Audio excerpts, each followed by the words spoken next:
Hey, Lynn. Yes. Hi. Hey, Clint is just texting me, says he's trying to stay on. It says unable to join as a panelist. He doesn't have an iPad, just clicked a link. Is the link sent today for the public? Can he be promoted if he clicks the public Yeah, link? that's fine. Okay, just a minute. I told him I would check.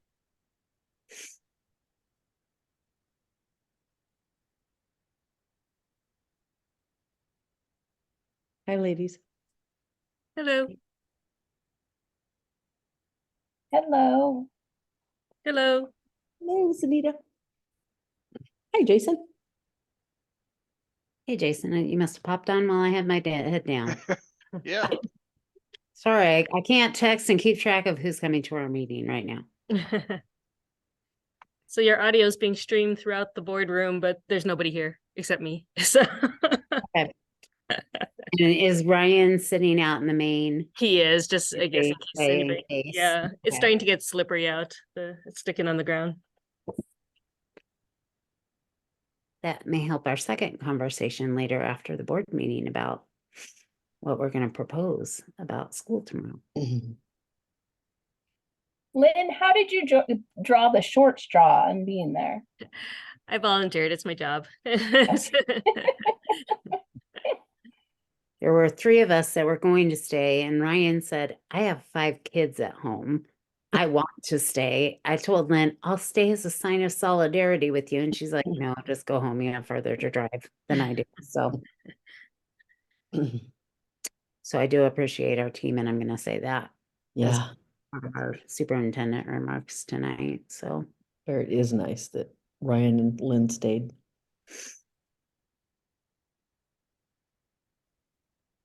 Jill, is Ian one of the students speaking? Eli and Reagan are the two, Okay. but I Thank you. have not, I have not heard from either of them. And I didn't see an email from Jenna if she had. Okay.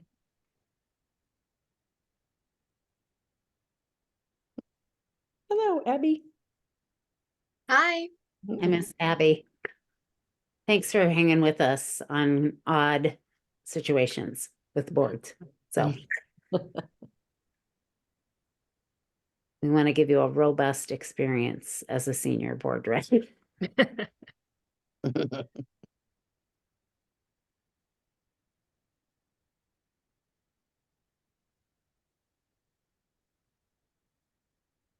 I see we have some participants in the audience. Thank you for joining us tonight. I was just telling Abby, thanks for participating in with this. We're trying all sorts of new things this year. So also a Zoom webinar link for our board meeting since we have a potential weather event coming our way. So thanks for your patience. We're going to get everybody on as a panelist, make sure we have a board quorum before we get started.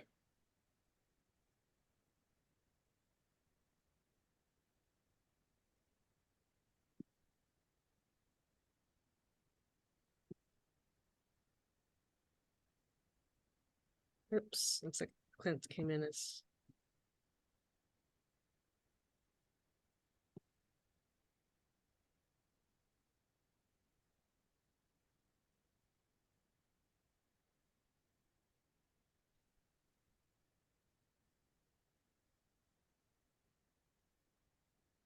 Hi, Clint.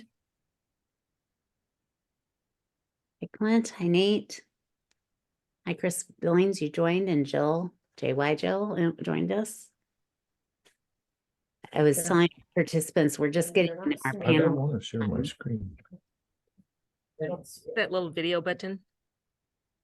I Down in know, your but corner, Clint. Should say stop video, and if you click on that, it should show your picture. What you're viewing right now is Lynn's screen. She's displaying for all of us. I feel like we're at 3 board members right now. That's what I was trying to Oh, connect. I see Derek. I'm gonna promote him. Okay.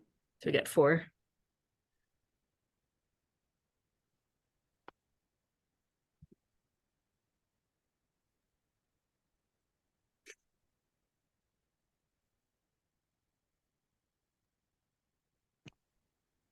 There you goes. So I think it's just a couple of us, not me, who was here during the pandemic Zooming.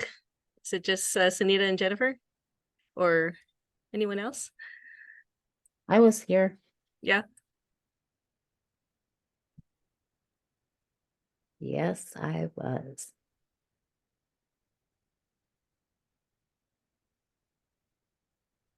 Hi, Derek. Looks like it's 1 a.m. for you.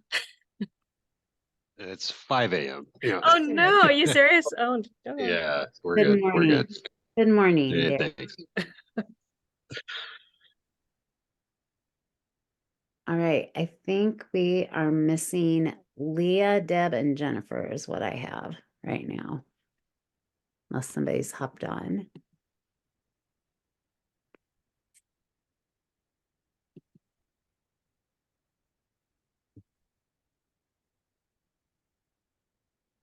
We're a few minutes early, so those of you who are just participants in the crowd, we're going to wait for our other board members. Laura hasn't joined on yet that I am aware of, and then Leah, Jennifer, and Deb are still joining us. So if you'll give us just a few minutes, we'll probably go silent for about the next 3 minutes while we're waiting.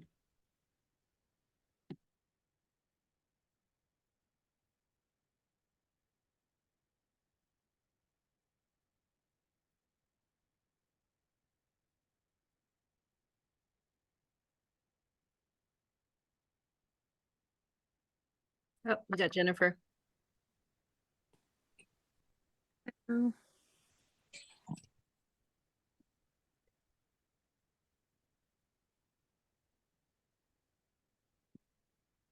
Got Leah now. So it I looks think like Deb. Deb. I think And we're at Laura. 6. Yeah. Yep, and I haven't seen Laura yet. Yeah, We 2 more. still have a couple of minutes, so.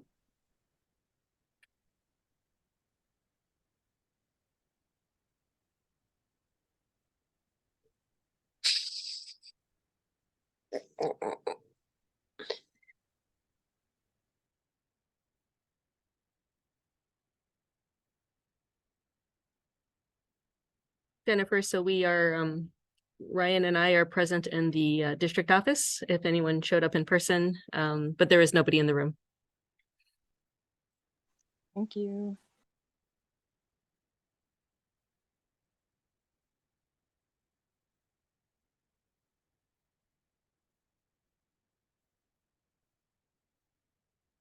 Okay, Deb says my meeting won't launch.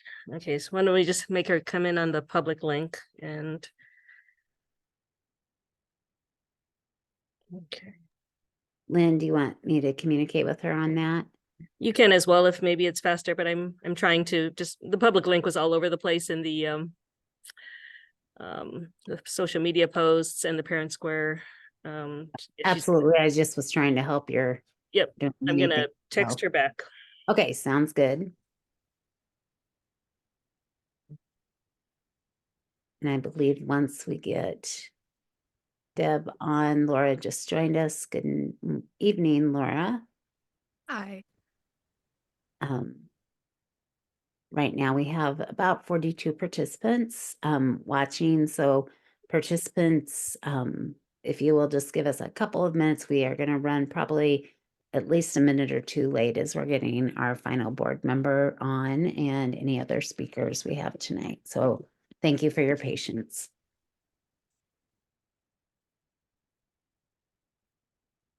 Let me email that to her as well. Let's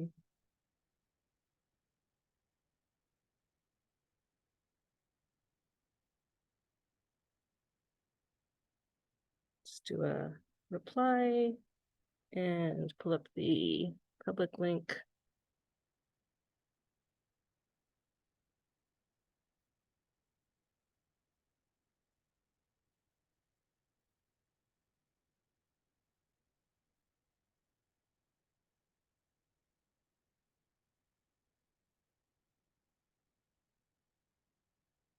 Yeah, I just texted and emailed Deb the public link since. Yeah.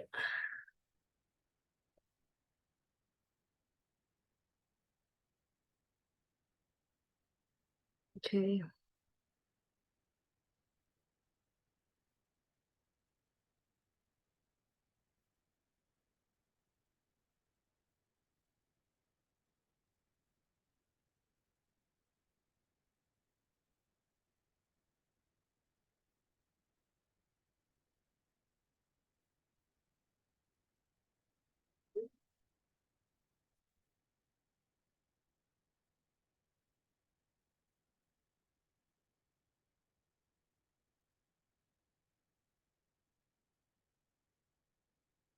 Anybody see her yet?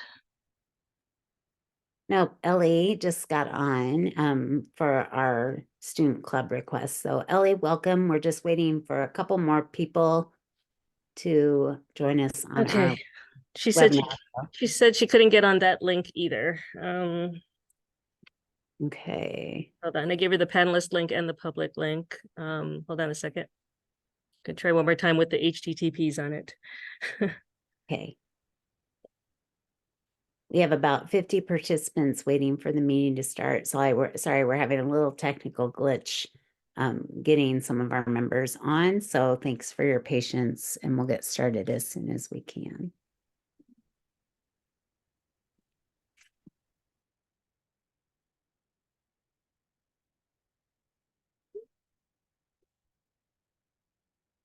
Is there any difficulty if you're signing on with like an iPad instead? I'm not sure what she's using.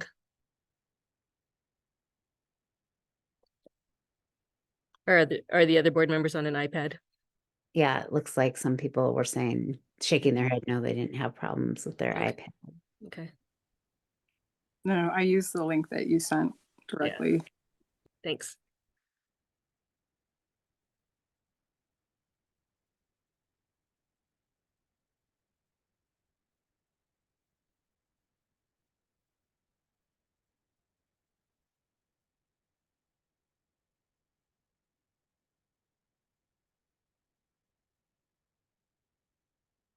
Apologies for the delay.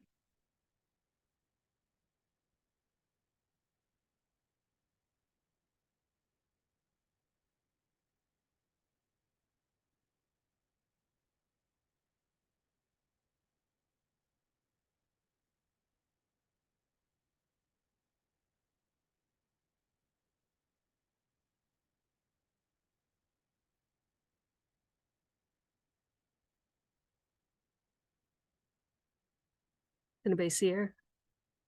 I'm not seeing her. I haven't heard the doorbell ring. Usually I'm hearing somebody's joining the meeting.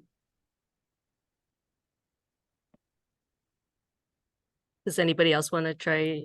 I sent her the public link that I posted, and then I sent her the private link a couple times. I'm gonna text her. So Deb, if she's not listening, I will try and send I her. just texted her. So Okay. I sent her the link that's in the agenda. Yeah, that's the public link.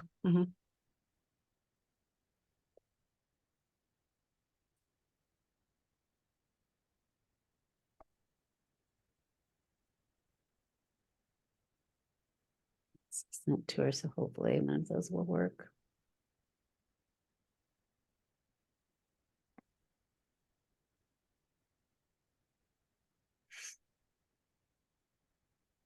If I emailed her my personal link, will it let her in using that, or will it say, oh, it's already been used one time?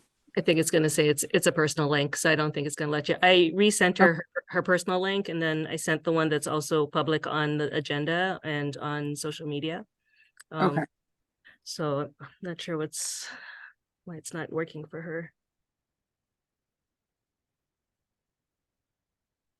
Maybe, I don't know if she's trying to use her phone. I don't know. I can text her and see if what device she's using.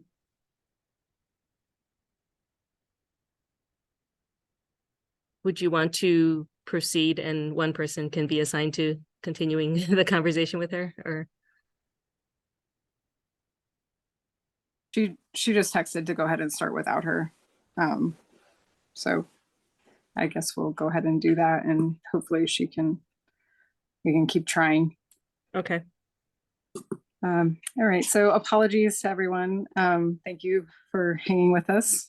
This is, although some of us have had a lot of practice during quarantine times, we're a little bit rusty, so getting back into the swing of virtual. But we have a lot of great stuff to cover today, so that has timeliness issues, so we do want to go ahead and have our meeting. So we are going to attempt this virtually. So please bear with us as we work through this. We are going to start with our roll call, please, Lynn. All right. Jennifer? Here. Deb?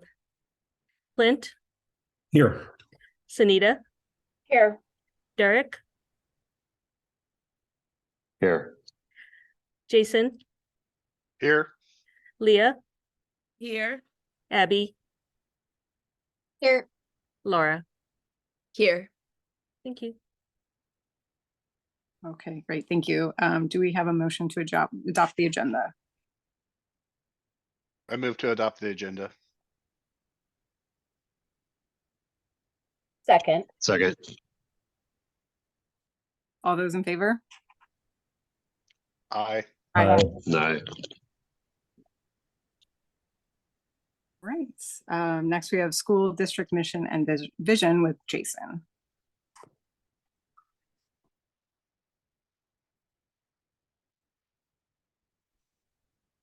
All right. Mission statement. We commit all district resources to guide the learning of all students to graduate as confident learners with character, knowledge, and the skills to excel in any endeavor they pursue. And the district's vision statement is creating a culture of excellence where students come first. Okay, thank you. We are going to go ahead and stand for the pledge, and I will go ahead and lead it if you want to follow along. I pledge allegiance to the flag of the United States of America and to the republic for which it stands, one nation, under God, indivisible, with liberty and justice for all. All right. Before we get to acknowledgements and commendations, I would normally probably address this during board president report, but we wanted to make sure that we address it earlier in the meeting. Last week was a rough week, obviously for our entire community and most notably for Perry. And so for folks that don't know, I actually lived in the town next to Sandy Hook when that happened. So this topic is tough for me, but we're sending our condolences and thoughts of support for that district and their families. I did reach out to the board president and just extended those thoughts as well and let them know that if there's anything that Johnston can do for them to please let us know. And I would like to take a moment of silence for them and think about them.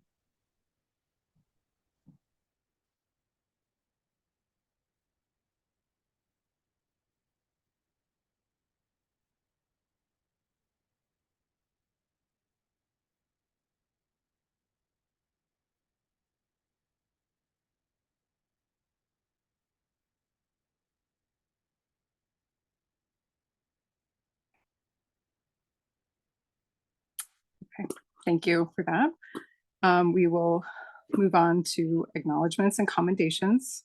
We do have a very exciting one, Coach Frizzell, but we are going to move that to our next meeting so that we can honor him in person. And then we also have our Academic Achievement Awards, which I will go ahead and read through. This is for the fall season. The Iowa Girls High School Athletic Union and the Iowa High School Athletic Association recognizes those teams and cheerleading squads which collectively have excelled in the classroom. There are 2 awards which may be earned. The Excellence and Academic Achievement Award is given to teams achieving a combined grade point average of 3.0 to 3.24, and the Distinguished and Academic Achievement Award, which is given to teams achieving a combined grade point average of 3.5 and above. Congratulations to the varsity football team, which is for the excellence in academic achievement. And then we have the varsity football cheerleading, varsity boys cross country, varsity girls cross country, varsity boys golf, varsity girls swim, and varsity girls volleyball that all had the distinguished and academic achievement award. So congratulations to all of those teams. Public comment. Do we have anyone that would that is on the Zoom that would like to speak, or Lynn, anyone in person there? We do not have anybody in person. If you are on the Zoom and would like to speak, if there's a way that you can either raise your hand to show acknowledgement that you would like to speak, I'll give it just a minute to give people a chance. Deb Davis is in as an attendee now. Lynn, I don't know if you saw that. Thank If you wanted to promote her to a panelist. Yep. I just did. Thank you. Okay, it looks like we have one hand up, Jim. So I will go ahead and let's see, Lynn, are we able to allow switch people over to speak? Yes. I'm sorry. Who's raising their hand? I can It was promote listed as Jim. Jim. It came up on, and then I have I had two there for a second, but then it went away. It shows up at the very first one for me. I don't know if that. Jim Prince. Or no, I see just- Jill Prince. Yeah, I just have Jim, so I'm not sure. Okay. Jim, and then there's a call-in number underneath Jim. I don't know if you have the same view I have. Oh, I see. So those are the top two is people who want to speak. No, just Jim. Just Andrew. Jim. Okay. I'm sorry. Should I do allowed to talk, or would you like him to be a panelist? You can allow to talk, and then we'll verify that they want to speak. Okay. He should be allowed to talk right now. So it looks like Jim, if you're here and wanted to speak, go ahead. His microphone just got unmuted. So welcome, Jim.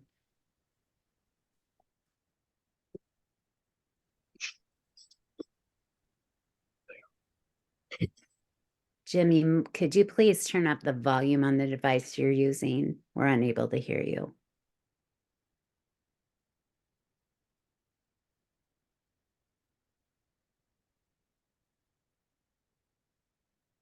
LeBron James.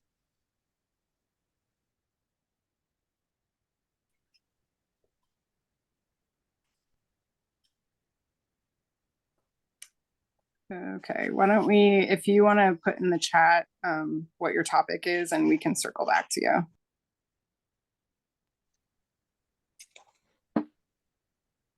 Okay, so we'll move on, and if we need to come back, we can come back.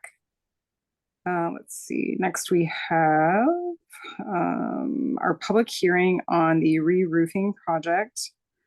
So we're going to go ahead and open up the public comment for the re-roofing project for the public hearing. So if you can, we'll go ahead and have people put in the chat if they would like to speak about the public hearing on the re-roofing project. And I'll give that a full, minute or two. So just hang with us. We do need to make sure that if anyone wanted to speak about this project that they can. So please why don't we type in the chat that you want to speak. Hey, Please. Jennifer, can we also require them to put in their first and last name, and if Yeah. they're a resident of Johnston, just kind of like we have on Yep. the form? Yep. Great point. So yeah, I'll give it a couple minutes. So we're just going to kind of hang tight and give people an opportunity to get their thoughts in case we do have anyone that wants to speak, even though generally we don't. We do need to make sure that we give them time. So I will, let's say 6:08. I have 6:15. I'll give it till 6:18 if you want to put comments in the chat that you want to speak. And please give your full name and address.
Jennifer, Gary Bush has raised his hand.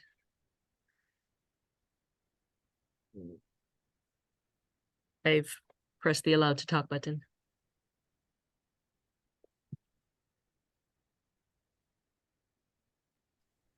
Okay. Do you have a comment about the re-roofing project?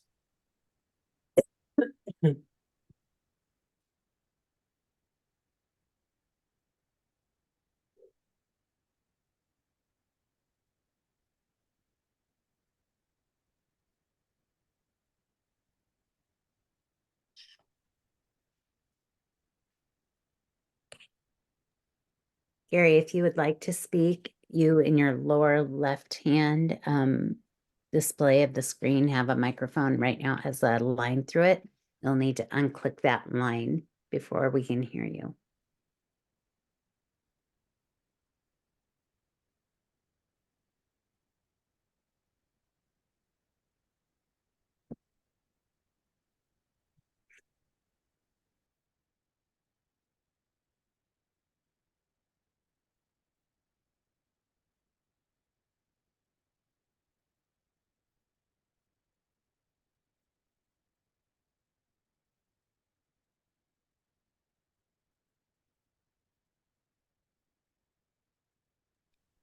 Okay, so I'm going to go ahead and close the public hearing. If anyone is on the meeting and wanted to speak and is having technical difficulties, please either reach out to myself or Dr. Rorta, and we will do our best to try to rectify the situation. But I believe that we've given sufficient time under the circumstances. So we are going to move on and close the public hearing.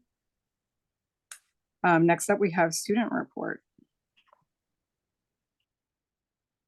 Okay, so I can start.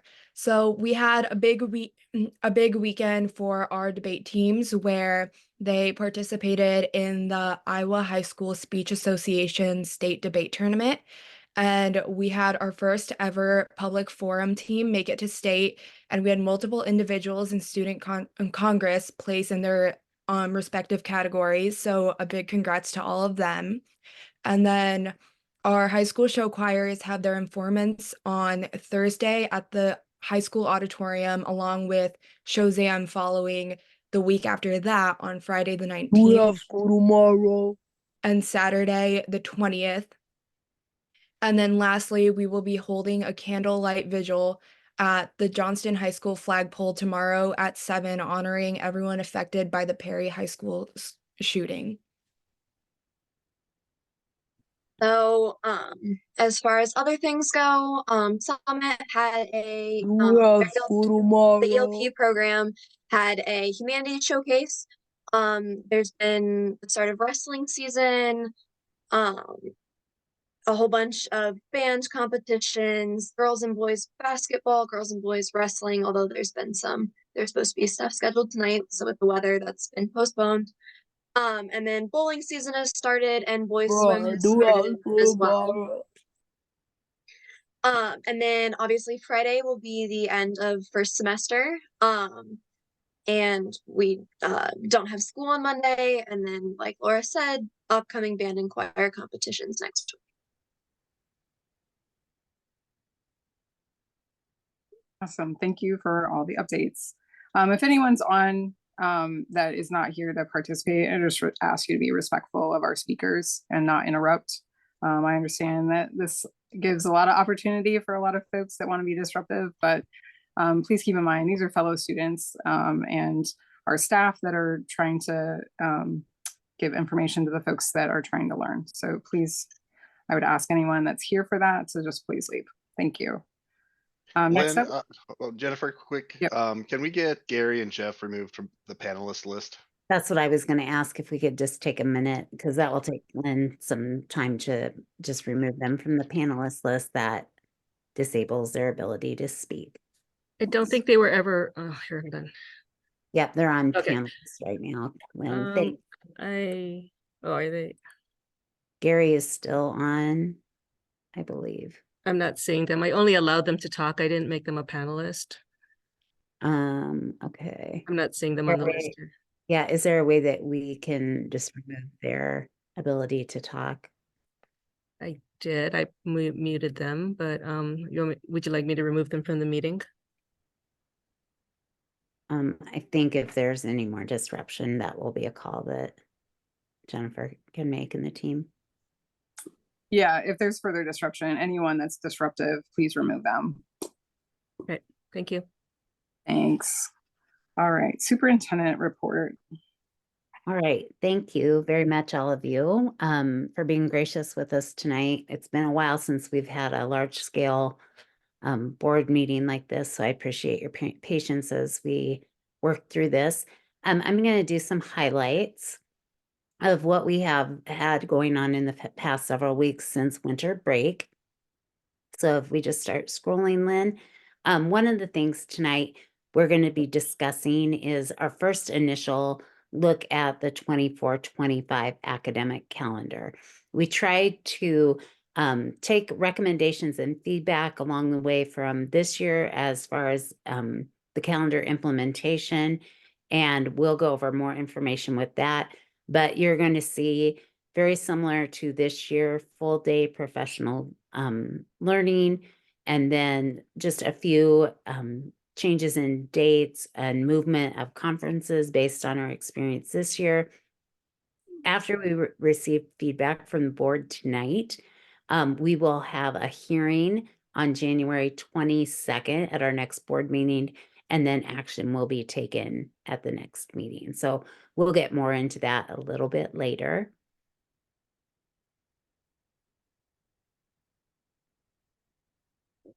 I also just wanted to remind everyone, as just bizarre as it seems, we're already going to start registering for next year in school. We often laugh that once we hit winter break, we're often doing a lot of planning for starting to plan for next year. That includes registering our students. So you're going to see a flyer on the right side of the screen that gives lots of information. We've already started our publicity campaign, letting our families know when they can register for the 24-25 school year. Online registration begins on February 5th, which is a Monday, for our 2- and 3-year-old programs, and that will be on Elio.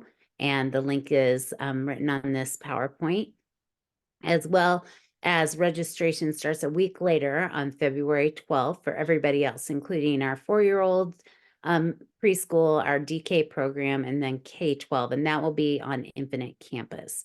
So there is a link at the bottom of this slide. If you want to go to our school website, you can get more information about school registration for next year. We also, in starting a new year, are starting a new hiring system in Johnston. Last week, on January 2nd, we transitioned from Frontline to Power School for our HR programming, and we provided some training for staff that are going to be managers within that HR hiring system. And when folks apply for jobs, they still go to Johnston csd.org/careers. Instead of taking you to Frontline, it will now take you to Power School. And we are going to be starting this spring for the upcoming 24-25 school year. Could begin as early as tomorrow. We've got some staffing issues on tonight's agenda for action. So just if you're interested in working for Johnston, which we hope everyone is, this will just be a new hiring platform for you to follow. I also wanted to just do a huge shout out to our partnership at the Johnston Community School Foundation. They, in conjunction with teachers who have a desire and a need for some extras that aren't required for curriculum, it's just something extra nice that they would like. They can apply for a foundation grant. And this year, we so far have given out quite a bit of money and also just different materials for foundation grants. So far this year, we've had 6 grants awarded for about $5,300 to Summit and Johnston High School for tools to help learning, magazine subscriptions, for math reasoning games, an indoor greenhouse to start seedlings, headphones, funding for academic decathlon. Any of our foundation grants are things that are not required as core curriculum. That's the responsibility of the school district. Now, I wanted to explain that a little bit as we move into the next grant that were given out. Those were 5 grants totaling $23,544 to Timber Ridge, Wallace, and JMS. JMS had asked for new choir risers. They are on a cycle of rotation, but this is a joint effort between the school district, the foundation, and the teachers who made the request to replace our risers. At JMS, they were 25 years old. I did want to explain a little bit more about an ADA accessible kitchen. That also was at JMS, excuse me. JMS was the former Johnston High School. And when Johnston High School, as it now stands, was built, JMS and when ADA came out had a visit, and our facilities were grandfathered in with some ADA items that were not in compliance with new ADA regulations, but because of the date of the building, we had been grandfathered in with that ADA kitchen. We have resources in our kitchen to make things ADA accessible prior to this new installation, but we have now one fully ADA secured cooking station for our students. So that's really a great thing. We also have some phonics boards, some special ed and communication and sensory needs that are above and beyond what core requires, and some math whiteboards. We also are celebrating some intergenerational learning. We have 2 elementaries so far that have started some programming that involves intergenerational learning. Wallace has a new monthly program called Grand Friends. Residents of Macaulay Terrace Senior Living visit our first graders. They, in our last visit, created some calendars, worked on some crafts, and read books together. And Horizon has a very similar program that's been in place for a while with Brio of Johnston. So these pictures just highlight some of our interactions with our intergenerational clubs. Martin Luther King Jr. Day, believe it or not, is already next Monday. So just wanting to give our families a reminder, this is a day families have the day off from school. We have in the past several years implemented kind of a split day for our staff. So staff in the morning can spend a half day celebrating or serving under that National Day of Service. We have provided them, as you can see on our screen, different ideas of things that they might want to do. However, they are on their own and can do what they would like to do in honor of that National Day of Service. When we go into our afternoon, February is a time where we do some split learning, and then in our next, January, then we also flip back in February with what the look in the afternoon looks like. So in the afternoons in January, our elementaries have a teacher-directed half day of school at times, so teachers can spend that working on items that they specifically want to work on that day. Could be with their PLC, could be some lesson planning and prep. And then the secondary is working on end of the semester. We will flip that in February, where the secondary teachers will have a half day of teacher directed, and elementary will be working on grading for report cards. The associates are also, most of our associates don't have professional development on January 15th. It was moved to December 4th. That was some feedback that we received last year as we were developing this year's calendar. And we do have a few associates that are scheduled to work on this day, and they'll receive directions from their principal about what that work looks like. Just want to draw attention to that we do also have a group session for learning, for mandatory reporter training, for those who haven't completed it yet. Our deadline is February. So that's another option that we will be offering on January 15th. As we move into the next slide, it's already talking about the ways that Johnston serves. So just highlighting a few things. We have lots of folks in our district who serve and support in many different ways, either through partnerships with us because they are direct employees or students enrolled in the district. Just highlighting a few. We had show choirs middle school in Wallace donating to our Johnston partnership partners. Our Johnston Police hosted its Blue Dragon event, and that takes some of our Johnston Community School District families out on a shopping spree at Walmart prior to the holidays. Then our girls basketball team worked at Central Iowa Shelters and Services. And we also had a unique inspiration where a student not only was serving, but also received a recognition, and that is the Tech Gift Foundation. This is one of our students, Kahir.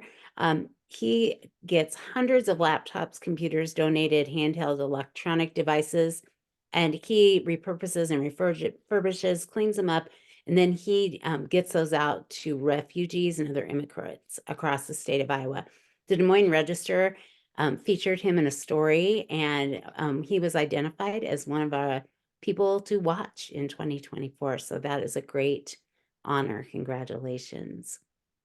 We also have some celebrations always happening in our districts. These are just a few that we're going to highlight today. We had another drop-in school graduate right before winter break began. That was Miley, and Miley is our 7th graduate this year. And we've had over 3 dozen students graduate from the program since we started it in the spring of 2022. We also want to recognize 2 of our high school seniors. They signed for their national letter of intent to play sports in college. Jacob Simpson signed to play football with the University of Minnesota, and Will is going to play for the University of Missouri. He's already graduated and will graduate at the end of semester, which is coming up next week. And then we'll start school in Missouri as well. So that's super exciting. We also are continuing our monthly board minute visits to school. We are coming up, going to be visiting on Wednesday, Johnston Middle School. That visit will start at 8 a.m. Then in February, our visit are with our youngest learners in the district, and that's at our Johnston Learning Academy, and we'll be there at 8:45. During those times, leadership within the building, that could be an administrator, could be an instructional leadership team, could be instructional coaches, or we've even had students help in the past. Just give us a brief highlight of what's happening at the school, and then cabinet and board members divide into teams, and they are taken by our ambassadors from the district to go out and talk to teachers and students, just observe the learning, seeing what's going on. So you're just seeing some highlight film, some photos from our last visit. Thank you very much. I do want to explain this last one. Lynn is laughing. It was kind of fun. I got the honor of working with the Johnston Dragon Scholarship Foundation. I was their celebrity, I'll use that term lightly, that's what they were calling it, celebrity bingo caller on December 27th. And we had just a great time. We had a great turnout. So I guess I was telling the group that night, I guess I can add bingo caller to my resume. I hadn't really done that ever before, but now I guess I'm fluent in bingo calling. So if you ever need me on a side gig, I would donate my time for that for you, but you have to have your own bingo supplies. I don't have those. So thank you all for everything you do. Thanks for the support of our district, families, staff, administrators. I just want to say on our decision making as we head into tonight about weather, we're really trying to monitor. Weather is always one with superintendents that you just can't win. There's somebody that's upset no matter which way you go. So I apologize in advance. We are always going to look out with the information that we have at the time to try and make the best decisions that we can make for kids. Sometimes Mother Nature doesn't always agree with the way projections and predictions fly. So thank you very much. And we'll be getting back to you later tonight about plans for tomorrow. Awesome, thank you. All right, next up, consent items. Do we have a motion?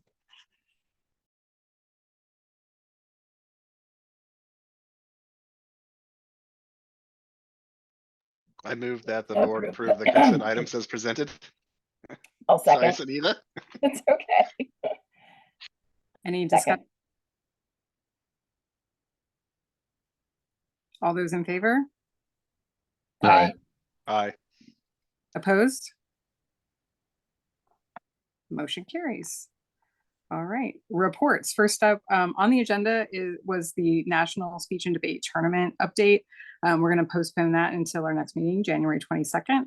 So then next, we have our new club request, the JHS Random Acts of Kindness Club.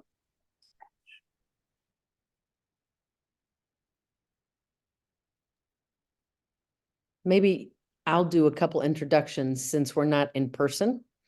I think as I scrolled down to the attendees, I think see at least, I'm continuing to scroll. I thought both of our students who had requested the new club were here, Eli and Reagan. Hi. Oh, terrific. So Eli and Reagan have submitted a request for a new club and gracious to not just agree to come to a board meeting, but logged on the Zoom to attend and to talk to us a little bit. So I'm going to turn it over to them to tell us more about the club and describe what they're thinking and why. Thanks so much for coming. Okay, yeah. So is Eli on here at all? Yeah. Okay. Do you want me to start? Sure, yeah. Okay, so basically our club is centered around the fact of creating little and small helpfulness acts around our community. We want to try to improve little things about not only our school but also our community through just being helpful and doing little things that like wouldn't necessarily be done without an organization to do them. We also want to get other students involved that want to be helpful and create change. And I think there's always just room for more positivity at JHS.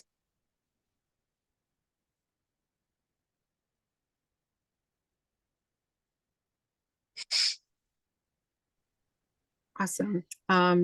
All right, does anyone have any questions?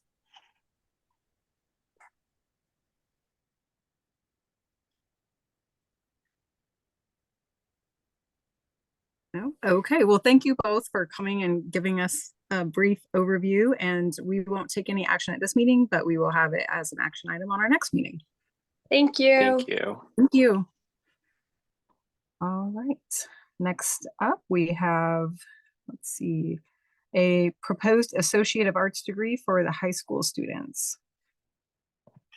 And that's with Jill Johnson Minor. All right, I'll go ahead and start. Good evening. I'm excited to talk with you this evening about this. Lynn, you have I don't know if I need it in front of me, but the members have the two documents in front of them. One is why don't you bring up the expectations first? How about the other one? So this is something we've always had the ability for a student to do this. The problem is the path hasn't been super clear or easy to do or visible, if you will. It's been super hard. You'd have to really do some research on your own. So this creating this pathway of working with DMAC, this makes it very visible. It makes it a doable pathway. It's something you can start when you're in 9th grade during the year, each semester. These are in collaboration. I want to make sure I say that with DMAC. It's a partnership. They've approved this. It features not only our own classes at Johnston, but also the DMAC Online Career Academy classes that we've had in place this is the third year we've had these in place. So it makes it easier. So when kids are making decisions, it helps them choose the online courses that might be beneficial. One thing I learned in the process was not only the benefit of the AA degree, but maybe the progress toward an AA degree. So a DMAC credit is $178 a credit. And so with this, it's cheaper than any when you go to a four-year university, whether it's a state or private. But then the school would pay for that.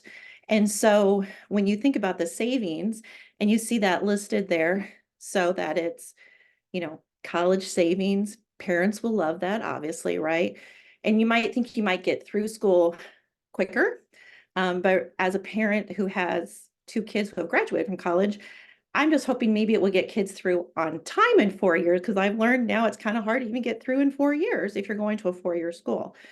The other thing with this is there are a lot of careers, there are a lot of programs that you can get really incredible job opportunities with two-year program jobs. With that this would be a benefit to that as well. So when you look at, one thing I also learned is the AA degree transfers in its entirety much better, much more efficiently than singleton credits, if you will, if you take a credit here or there.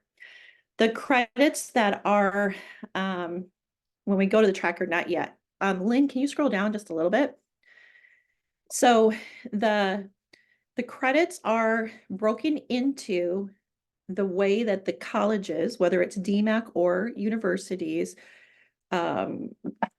departmentalize their requirements, if you will. So you'll see the communication, you'll see the social and behavioral sciences, math and science, humanities, and distributed requirements. We'll talk a little bit about that. And also a diversity one. So what I've done is I've taken our existing classes, so the classes that we already had on our online, and I went in and I, with the help of DMAC, went in. All the ones that you're going to see on the tracker are ones that all our region schools have approved. They will automatically transfer to our region ones. We're still going to keep our online list in addition to this. This is just creating another pathway, if you will. DMAC does have their own diversity credit that they require. I know that other universities do as well. And so at the bottom, I have a little disclaimer is like, wherever you go, they might have their own diversity one you'll have to do.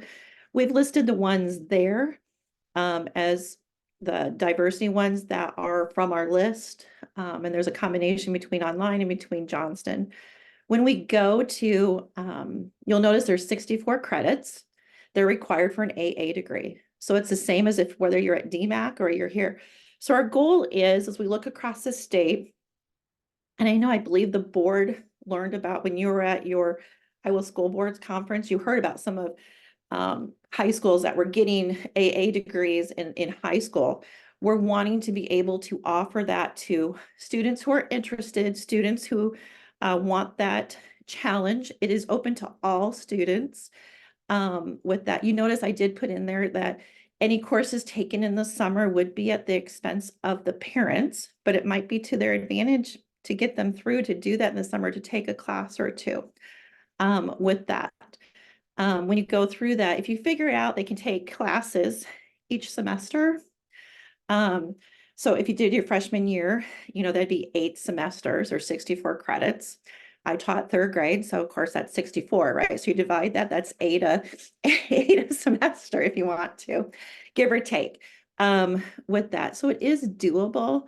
Our online credits are by our history and the way it was set up. Like I said, this is our third year, our elective credit. So when we go to the tracker, Lynn, I'm going to have you do that. This is something every DMAC student will get. This is unique. This is one we created. But if you're a DMAC student, you're going to get your DMAC email, you're going to get your DMAC ID, you're going to get your DMAC tracker. And so online, and that's something like I won't have access to, your school counselor won't have to have that. If you have older siblings or anything, that's private. See, that's part of the Privacy Act. And so any class you've taken will show up on that. we've created this so you can keep track of it. And when you're meeting with your counselor, you can say, I believe I'm on track to get my AA degree. We have people who are going to be super helpful besides your wonderful school counselors who are going to help you with that. We have Miss Kenya Pruitt, who's our CCTC, who's with us on Tuesdays and Thursdays. We have Kirk Pullman, who's with us on Monday. With that, myself, I'm happy to help with that as well. This list of requirements, this is a carbon copy of what the tracker looks like.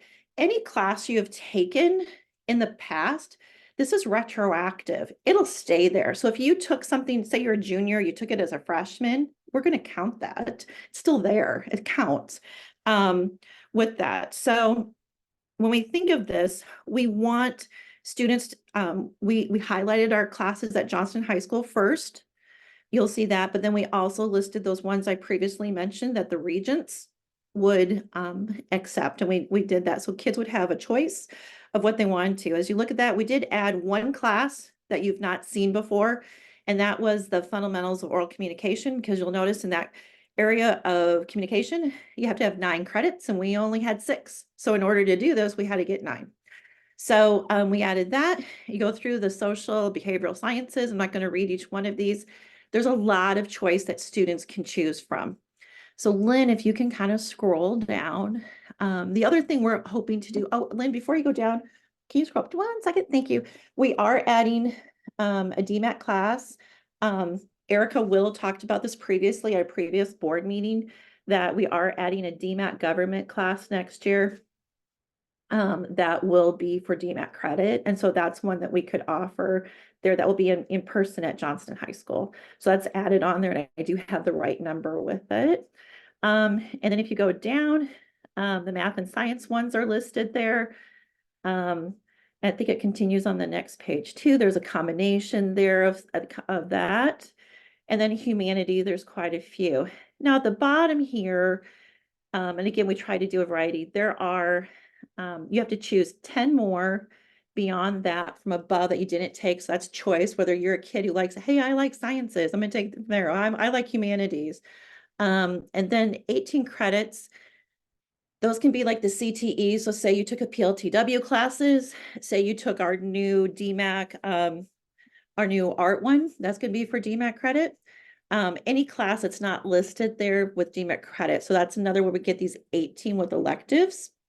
And then it speaks to that diversity one I had on the previous sheet. So we're going to work with students on this. I list the counselors there. I list myself. I list Mrs. Pruitt the day she's there.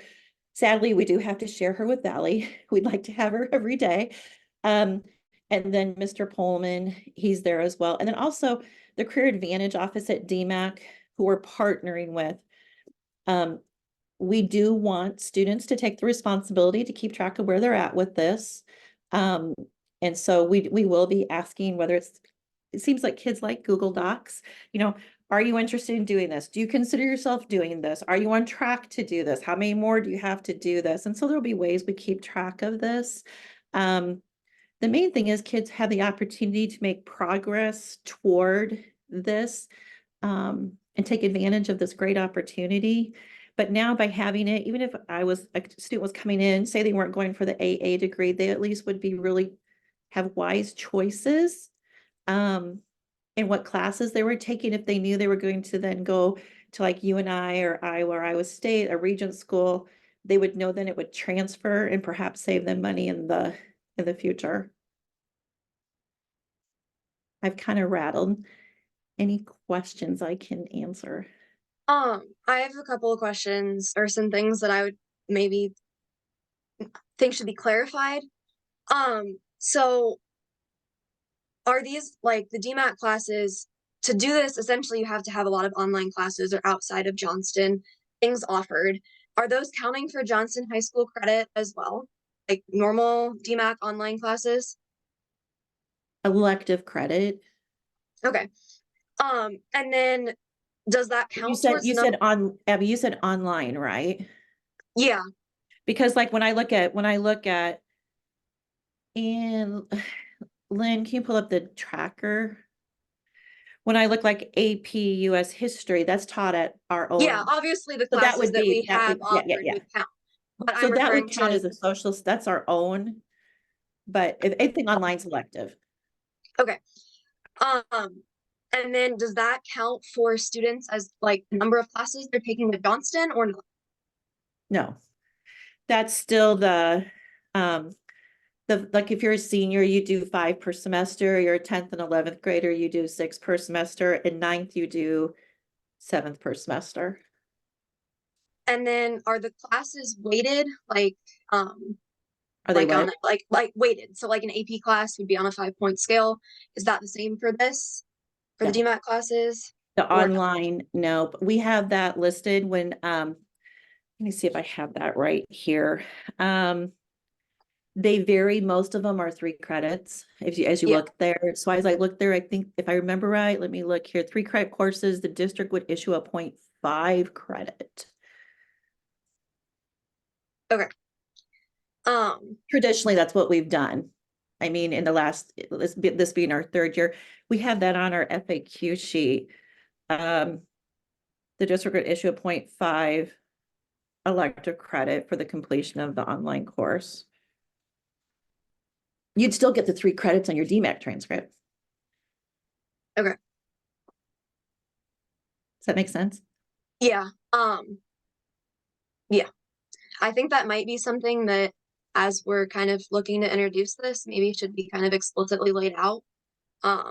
Like all of the, like if it counts for classes, if it counts for what sort of credit, I feel like that's not necessarily easily accessible, especially for like high school students. It's information that kind of reaches parents, but not for us as we're looking at classes. This particular tracker, this new program. No, I know that this is a new thing being introduced. I'm saying like I think it's a lack of information across the board of how like DMAT classes work. And because we're hopefully going to have kids that want to take more online classes to do this, there's a lot of things that aren't explicitly clear or stated for us to access. We can always communicate more. That is for sure. I'll just interject here. One thing that it doesn't seem clear to me, and this is more, I don't have a student in high school yet. Well, I guess I technically do, a 9th grader, but you know, when I look at what considered a Johnston class versus what's not considered a Johnston class, and the requirements around the number of credit or classes that a student has to take that are a Johnston class, I do think that there might be some room there to lay out a pathway, if you will, of, okay, you're a 9th grader, you want to do this DMAC course. These are the number of classes you could probably actually take 9th grade, 10th grade, 11th grade, 12th grade. Because to me, it just looking at this, it's not clear, you know, how many classes am I able to take that are DMAC online, which don't count towards my Johnston class load, and helping the students plan their path through 9th, 10th, 11th grade. I guess that's where I'd say maybe we need a little bit more information for students and parents. Yeah, to kind of build off of like as a high school student that's been looking at this, to kind of build off of what Jason was saying. To do this as someone who's taken, like I was looking at it before the board meeting, and I've taken pretty much all of the AP classes. So like if you're looking at like in that sense, I'm probably short about 18 credits. So to be filled with online classes, I've met pretty much everything through the AP classes that I've taken. And to get that credit, it would take a lot of planning starting early on to take all of the online classes. And that's planning that you have to work into your schedule in addition to the credits that you need for Johnston. And I know that as a freshman, as a sophomore, even as a junior, and some seniors, it just depends on the kid, it's difficult to try and plan out like what classes you want to take, and then managing those classes with online classes that don't count towards what you're taking at Johnston, towards the number of classes that you're required to take.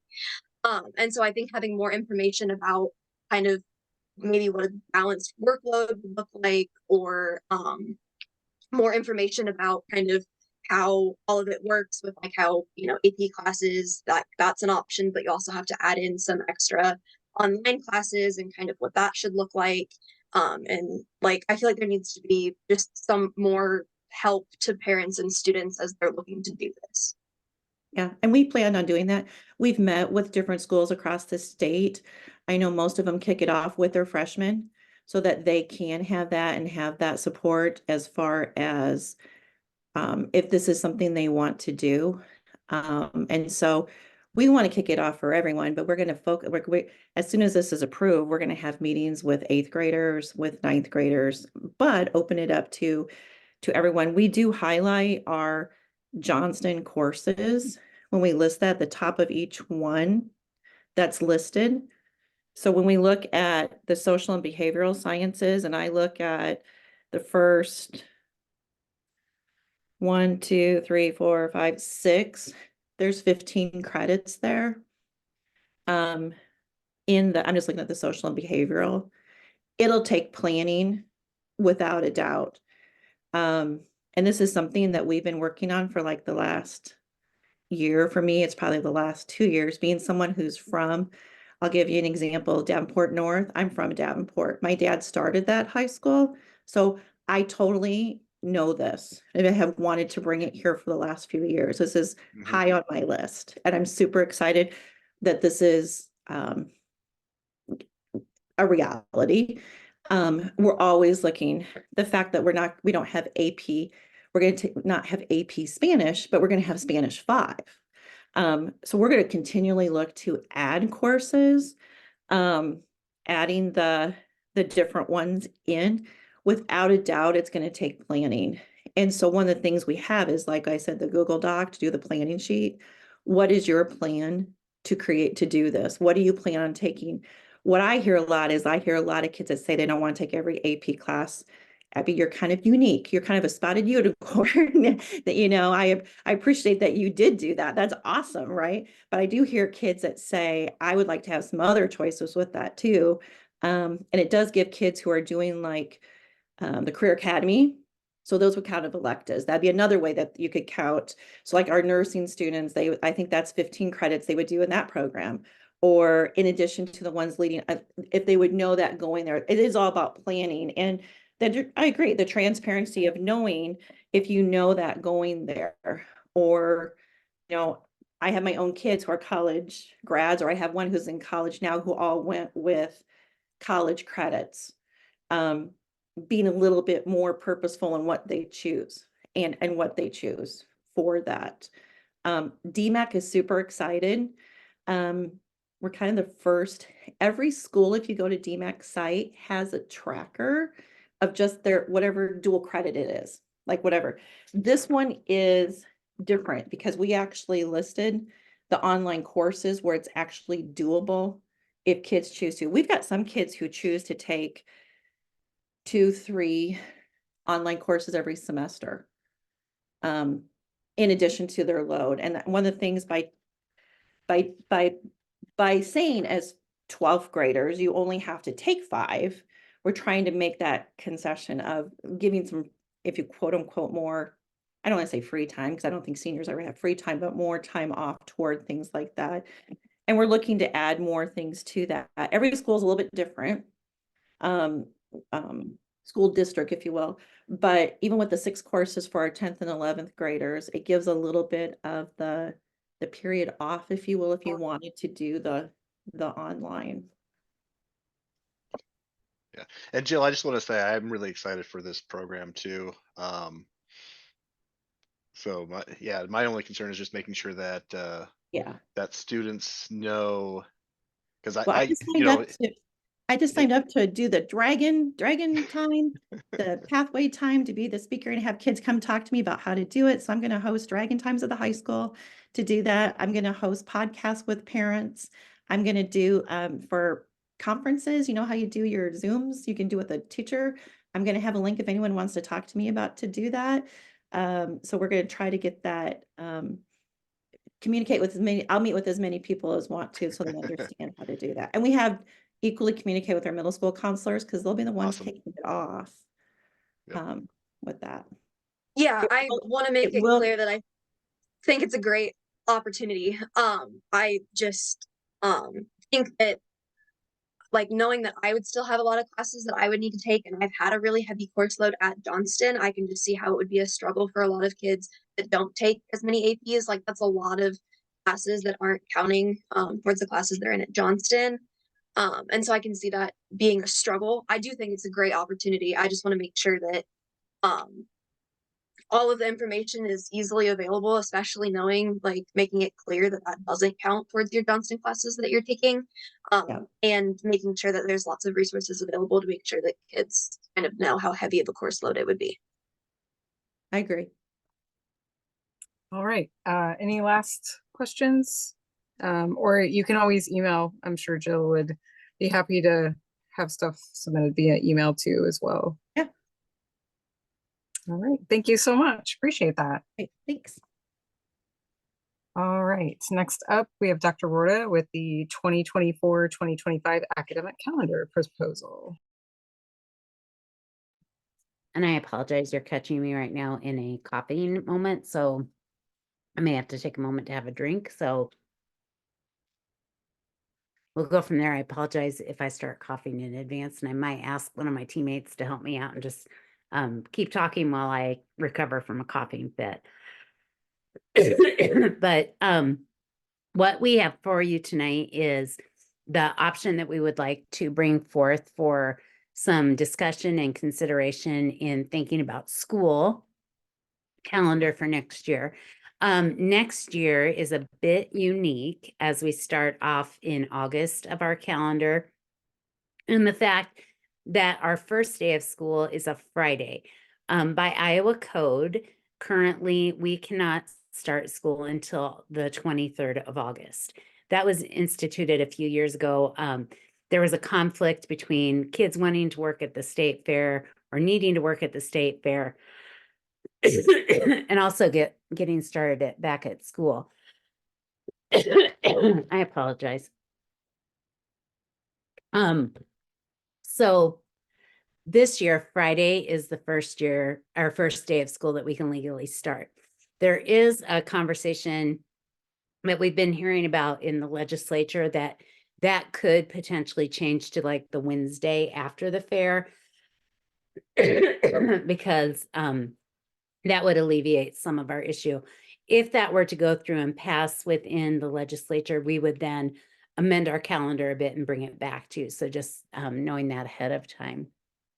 So that gives us 170 student count days, contact days, if we keep with a rather traditional Johnston desire amongst the community and board is to have students out of school as close to Memorial Day as possible.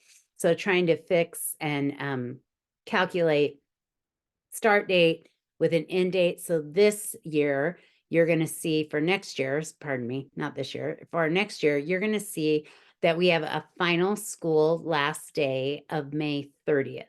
Now it is after Memorial Day, but in order for us to get in our number of student contact days, that is required. We choose to count by hours. We're required to have at least 1,080 student contact hours. We are above that, and typically we are above that. This year we are a few days short of, or for next year, our proposal is a few days short, and that is due to the 23rd being on a Friday.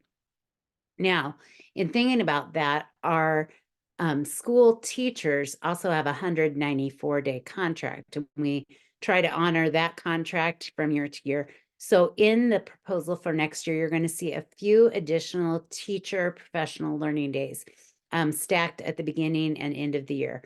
We've vetted this through our employee relations committee, our administrative team who had time to take it back to their building instructional teams and general teachers.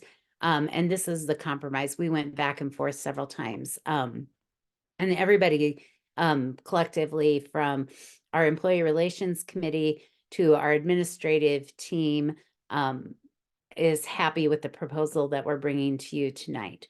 So you're going to notice in August, we start with the 12th through the 14th of our new new teacher orientation. Then the 15th through the 22nd our new, all staff professional learning days. This is an increase of 2 days beyond what we have had in the past. One of those days, you'll see Friday, August 16th is denoted as off-site learning. The reason why we have that is one of the requirements that we have in our district is a large amount of vector training. It's online training for our staff, whether that is an associate or a teacher, building secretary, or myself as superintendent. We are assigned different trainings based on our role, and it is often several hours. And the amount of training required each year has continued to increase in the last 5 years that I've been involved in Johnston. So we thought a nice proposal would be to have on the 16th, that is a work day for teachers. However, they could do that work wherever they would like, because we're going to almost designate that as your vector training day. So we are going to move into the first day of school. Unintentionally this year, we had to have an early out the first couple of days of school due to some geothermal issues at some of our bigger buildings, not being able to keep up with the heat. That seemed to be a huge hit with both families and teachers from just some anecdotal feedback. So you'll notice that August 23rd, we do start with a 3-hour early dismissal, just getting kids into school for one day, kind of setting the stage for the learning for the year, and then getting them out to the weekend, and then starting full days the next week once we have Labor Day on September 2nd. So September 3rd on would be continued full days. We have kept the once a month professional learning full days that we have this year in the calendar. We do have October 14th as our fall break day. That is Columbus and Indigenous Peoples Day. So we thought that would be great to have a long weekend for staff and families at that time. And also then on October 28th, the Professional Development Day. On November 14th, you're going to notice we did have that a bit of a oopsie doodle. And once again, I will apologize with everybody on that. Many eyes were on this year's calendars. We came to proposal. We inadvertently had conferences the same day as elections. We have moved conferences to the following week. So the conferences will be the week of the 11th, with the parent-teacher comp day, no school for anyone, on the 15th. Then we kept our traditional Thanksgiving holiday, the Wednesday, Thursday, Friday, and another professional development day, December 9th. Because of how the fall holiday falls next year, we would have our winter break from December 23rd through January 1st. And then teachers would come back on January 2nd as a professional development day, similar to what we did this year. Students starting back on Friday, January 3rd. That puts the end of the semester at January 17th. It's going to be 88 days. We would have, similar to this year, Martin Luther King Day next year is on January 20th. So we'd have that day of service, and then split day in the afternoon for elementary and secondary. Moving into February, we would have 2 days of professional development back-to-back, similar to what we're going to have this year. One is President's Day, and then the day following. We would also have parent-teacher conferences running for secondary from February 24th to March 7th. March 6th, we would have an early dismissal for everyone for conferences, with a no school day for JELA. On March 6th, we had that planned for this year, as well as having that conference comp day on March 14th. Our spring break, we always try to align with the Regent universities. So that way, if families have students in the Regent colleges, and I'm going to just speak right now, I have a student at Grandview right now, and they have always gone with the Regent universities as well. So it's not just the Regent schools, but a lot of Iowa based schools take spring break around the same time. So our spring break would be March 17th through 21st. We would have 2 professional days in April, development days, April 7th and 24th, with April 25th being that spring no work, no school break day. I apologize. Excuse me. That leads us into May with Memorial Day being the 26th and the last student day being the 30th. Tacking an additional teacher contract day for the last 2 days of school. Typically, we had 1 this year. To keep with that 194-day contract, we would have 2.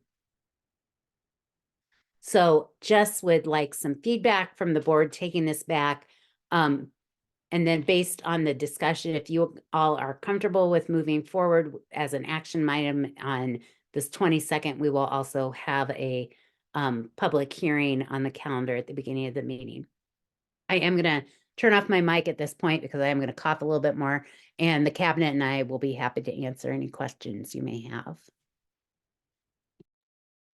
All right, thank you. Does anybody have any questions, comments?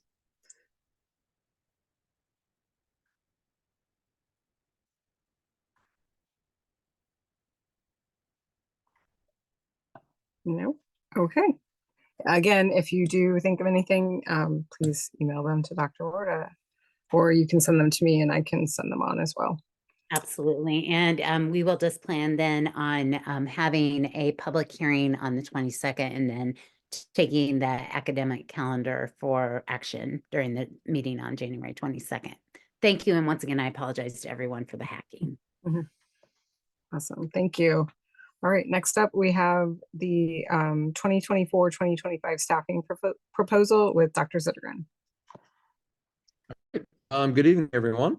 If you want to go ahead and go to that next slide, this first slide kind of talks a little bit about the process that we've used. This really began in the summer with all of our admin principals and directors really identifying what are their immediate needs and what are their 1 to 3 year needs and what are their 3 to 5 year needs. And we took those projected needs and we really tried to take a good look at all of our immediate needs in all of our departments and prioritize those needs. We set a goal for kind of prioritizing the needs as right sizing our sections in our secondary buildings by creating some scheduling guidelines with our secondary schedulers. So we have current board policy on elementary section sizes, but we do not have that for secondary. So we worked together collaboratively this fall to establish that. We use data based on our averages and ratios, teacher to student ratios, as well as just kind of the average class sizes in our core required classes. And we identified this need of adding additional staff in one of our buildings, and I'll talk more about that shortly. We then grouped all of our immediate needs because we're not able to financially act on all of those immediate needs this year. But we grouped them into 3 separate phases. And the reason why we chose phases instead of years was we didn't want to limit it to years. So depending on staffing, depending on some strategic plans and strategic moves that we're doing as a district in trying to save money in other areas, we hope that we can then go to phase 2 and add some of those things earlier. And then we'll continue to reevaluate phase 2 and 3 in the future. And this will kind of become an annual process that we revisit monthly. So if you want to go to the next slide, this is the information that we originally shared with you guys work session on December 11th. And so these are all the phase 1 immediate needs. The first thing on there is adjusting AP salaries, and APs were new to us last year in our elementary schools and our secondary buildings. And we started out with 204-day contracts. And we knew, and we have kind of been monitoring that closely, that we would need to increase the number of days on their contract to kind of meet the needs of the building and those roles. So that's the first item on there. The second thing is adding the assistant principal at Summit Middle School. So Summit currently is the final building that has a standalone SSF position. So we want to transition that to an assistant principal, and we had discussed that last year at the board table. We transitioned the rest of those positions.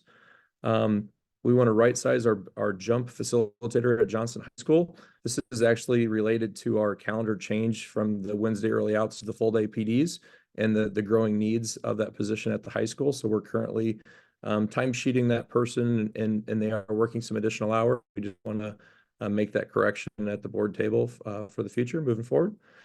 The next item is the biggest item as part of phase one, and that's 5 additional FTE at Johnston Middle School, and that will help us get more in line with our student to teacher ratios in our other buildings, and kind of get Johnston Middle School up with their student to teacher ratio between Summit and Johnston High School. So those 5 teachers will help lower the teacher to student ratios in all of our core classes at Johnston Middle School, as well as increase our course offerings in our 8-9 building. That is something that I did present in a report last meeting to you guys, so that will be an action item later this evening. Nate, the I didn't next know item- you want me to take the next one because it's your position. Do you want Sure, me to? yeah, Okay. go for it. Sorry, this is a request from me, moving into the permanent superintendency. There are a few things when a new superintendent comes into a position, they often have a look at what do they need as far as their executive cabinet. In the past, Laura Kaser, when she was the interim superintendent in the district, she moved from HR director into that position. And then when she became the permanent superintendent in Johnston, she wore that HR lens. So we did not have an HR person on cabinet other than Laura's perspective. Now with myself being the new superintendent moving forward, I would like to move Nate, name him as part of our cabinet. That is a $14,000 salary adjustment for Nate. I just really feel that many of the discussions that we have at cabinet, we try to be very cognizant. Nate has a weekly time with cabinet, but there are many things that we need an HR perspective on, from professional development to hiring issues to training and onboarding of new staff and associates. So I didn't want Nate to have to talk about why that request was on the board. He didn't make that request. I am asking for that request as the new superintendent. So Nate, I'll toss it back over to you. I just didn't want you to have to explain why your name was on the board. Thank you. The final item on that first slide is right sizing the admin assistant at Jella. And so currently the person in that position is in a building associate position, but the role is very much more similar to our administrative assistants in our buildings. So our principal assistant positions, and that really just aligns with the work that they're doing, the approval of purchase orders, the management of absence management. The person currently in that role, because we're able to use preschool funding for that, they currently are working on the building associate contract is a JESPA position, and so they're on a 183-day contract. But last year they actually worked 218 days, and so we were just time sheeting them all those additional days. It really is more in line with the director, Joy's position. She's on a 220-day contract, and so the person works essentially the same amount of days as her. So what we're proposing is making that a 0.5 admin assistant position, which is a non-union position for us, putting them on a 205-day contract with a 15-day flex, which we'll explain a little bit more with our rest of our elementary secretary here. But all of those positions in phase one total $530,000. If you want to go to the next slide, Lynn. What we then did is we tried to identify all the positions in the district, all the needs in the district that we could add and increase or support our bill with some cost saving measures. So all the rest of these positions are either being paid for out of different funding streams or through cost savings that we are proposing. So the first position is adding an outdoor supervisor and 2 additional outdoor workers. So 3 FTE total, and those people would help us bring in-house our mowing and snow blowing, and we would save $230,000 annually on our current mowing contract. So we would look to hire those positions later this spring if this were approved at the next meeting. The buildings and grounds potential or part-time seasonal employees between April and November, we're looking at adding 2 additional seasonal employees and we're going to pay for those seasonal employees out of some other savings that we're going to do in-housing that work, saving contracts. We're looking at a buildings and grounds HVAC apprentice position, and we will be saving $100,000 through our specialty underwriters program. And so through some of that savings for the district, we'd like to bring in an HVAC apprentice and do more in-house to save the district money, and so we can use those resources for other student needs. A 0.5 ellipsis admin assistant. This was actually originally mentioned at a board meeting during our Title I delinquent funds presentation that Jill and Adam Bush gave at the end of November. But this position is really just to help add ellipsis with the enrollment and transferring of students and all the administrative assistant needs up there. So we would look to, since we are paying for that out of Title I delinquent funds and it is planned, we would look to add that position for second semester. 0.5 Jella coach. We currently have 0.5 Jella coach budgeted out of our TLC, but it's an unfilled position at this time. So what we're proposing is adding an additional 0.5 to that Jella coach to make it a 1.0 full-time position. And we're going to pay for that other half-time or other 0.5 FTE out of preschool budget. And so you can kind of see there the $42,500 increase from preschool funds to partner with our TLC budgeted position already to make a 1.0 instructional coach for Jella. Our elementary secretary time increase, we would like to, we're creating a system for them to add additional time, whether it be extra days over the summer and kind of an overtime budget during the year. And so we're doing that through some of the savings that Buildings and Grounds is able to do for us by in-housing a lot of this work. And then we'd like to add 2.5 elementary counselors, 0.5 elementary counselor in each of our 5 elementary schools. So that would be two FTE that are shared between 4 of our buildings and a standalone 0.5 position in our 5th elementary school. And for us to be able to create those positions, we're reallocating some FTE, and the increase is coming from some at-risk dropout prevention funds. If you want to go to the next slide, Elaine. The next position up there is a special ed behavior tech position. This would be a new position for us, and it would be a JESPA position. So there'd be an associate, kind of a lead associate behavior tech that would be a first responder to special ed behaviors in our classrooms. And this position would help our special ed teachers, our special ed associates, and our school administrators that are often responding to those behaviors, and really kind of specialize in those student behavior plans and helping respond and de-escalate students to prevent bigger situations and bigger behaviors from erupting in schools. So those would be special ed funded positions. We'd like to add 1 for each of our 8 buildings. And so you can see the expense would be about $50,000 positions times 8 of those, so a $400,000 expenditure. A student services director and then our 3 teaching and learning coordinators. We would like to change their titles from coordinators to directors. This is a 0 cost, but just a change in our staff that we'd like to make sure that you guys are aware of. And really this coordinator position, we've kind of been talking about why we call it a coordinator position for a while. And we really feel that they're doing the work of directors, and they're called directors. Their peers in other districts are titled directors. So we'd like to make the name change for them. The next slide goes into phase 2. So phase 2, like I said, it's not year 2, it's phase 2. So hopefully we can add some of these positions for the 24 or 25 school year. But when we know more about our budget and new money, we'll kind of make those decisions. The top item there is 3 FTE for our teaching and learning, and bring in coordinators underneath those new director positions, or not new director positions, but our current coordinators as we change their titles. And we would work with the associate superintendent of teaching and learning and the directors to develop what those roles would look like. The next item on there is an activities and athletics manager, and that position, 1 FTE would be to support both the high school and middle school activities and athletic director positions and all the amazing events and things that are going on in our district. It's just a growing need. Communications coordinator.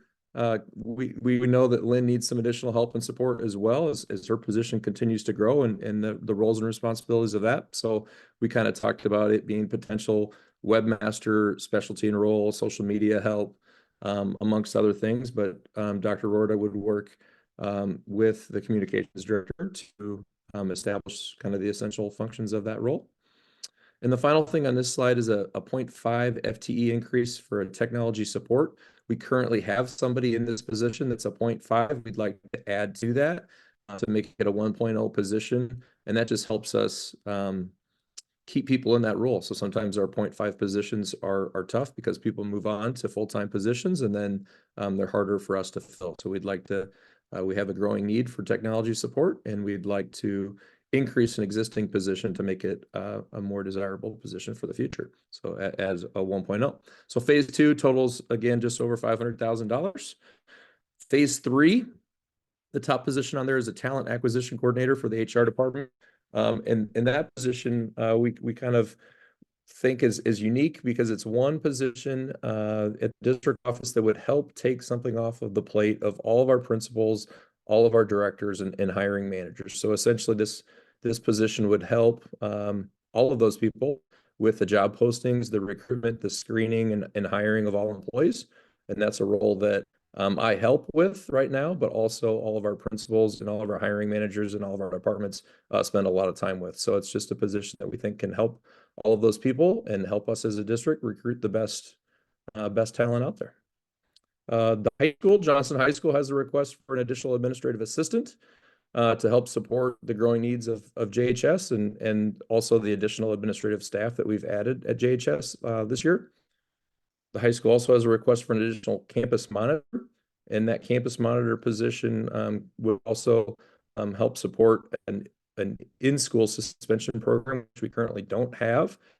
Typically, if a student is in school suspension, they're with one of our administrators, which is really tough to do and manage throughout the day. So this would help us be able to have some in-school suspension options instead of just out of school suspension.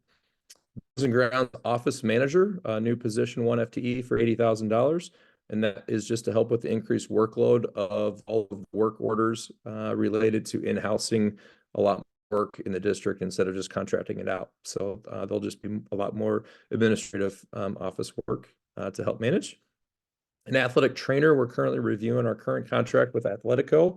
We're just curious to see if there's a way that maybe we in-house our athletic trainer and make them a Johnston employee instead of contracting with Athletico.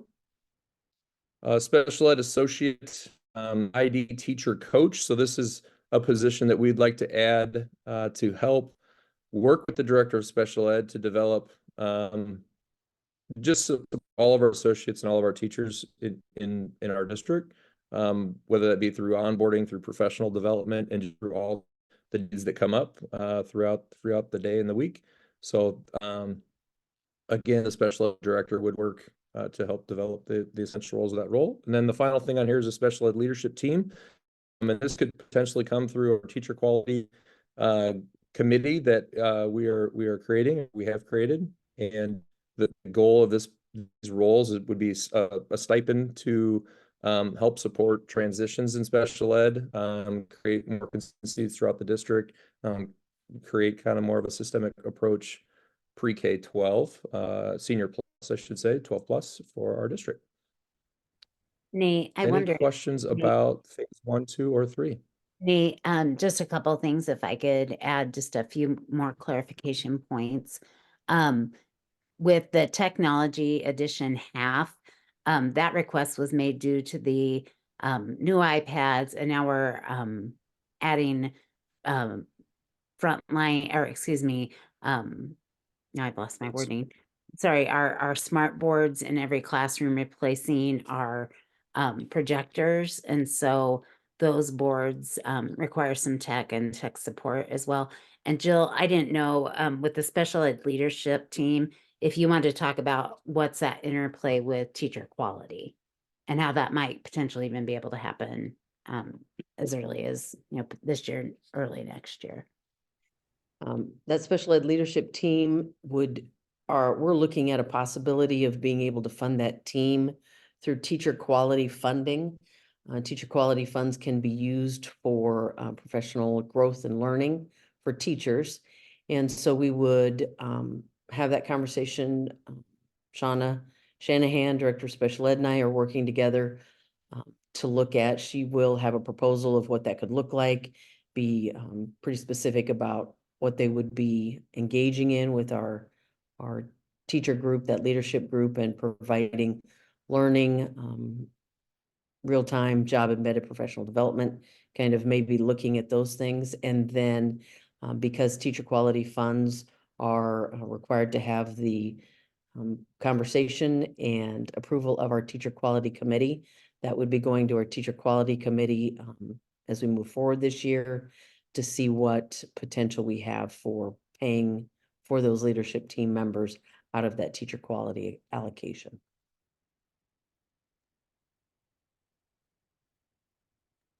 Hey, Jill, when is the date for that meeting for the committee? Or at least like approximately, if you don't. February. Okay. Thank you. Yes. Nate, I think it was towards the end of phase one, the elementary secretaries. Is that something that's going to be mandatory? Just fill me a little bit on how much more we're asking each one of the secretaries to work, and is that an optional or a mandatory? Clint, you were breaking up, and I don't know if that was my internet or yours, but it was the question was around elementary secretary time increase. And so essentially what we've done is worked with our building principals. They've been asking for days increase to their contract for a long time. What we have done is through some savings through buildings and grounds, instead of just increasing the number of days, we'd like to give them some flexibility and kind of give them a budget to work with. So some buildings have events throughout the school year where they really would like that elementary secretary to stay, whether it be conferences, concert nights, special events. And so it would kind of be a combination of additional days and overtime throughout the calendar year to provide each building more flexibility in those, the principals and the people in those roles. So there might be some in the summer, but, and it's the summer and spread throughout the year, it sounds like. Correct. Yep. Thank you. Nate, I have a few questions. When we had the work session, I had asked about right sizing the related arts teachers. We talked about that. And you had said we would do that depending on the amount of new money we would get. So I'm wondering, if we don't get enough new money, then how would we address that situation? Yeah, so and what you're talking about is the secondary related arts teachers, Deb, is that right, with their teaching assignments? Yes. And so we have those additional positions at Johnston Middle School, which will help with that.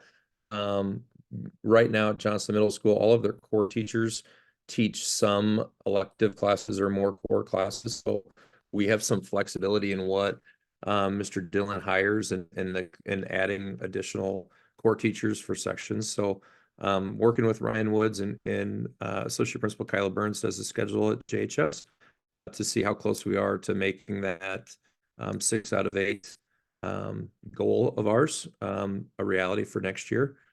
So without having all the numbers and the staffing and stuff, JHS has some FTE that was unfilled this year. And so we'll be looking at which department we assign that FTE and where the greatest need is. But we don't quite have that information or that data yet. The students start the scheduling process, and we kind of have the course request process finalized normally around the first week of March. And so once we have more data, we'll be able to see how close we are to reaching that goal. Okay, thank you. Then I have another question, and I don't know if this will be for you or Superintendent Rhoda. What I hear from the community is that they have the impression we spend a lot of district money on upper level admin positions instead of on teachers and associates. And I know part of these phases is right sizing the admin salaries based on the study we had done last year. But then I'm also seeing admin positions being added in some of these phases.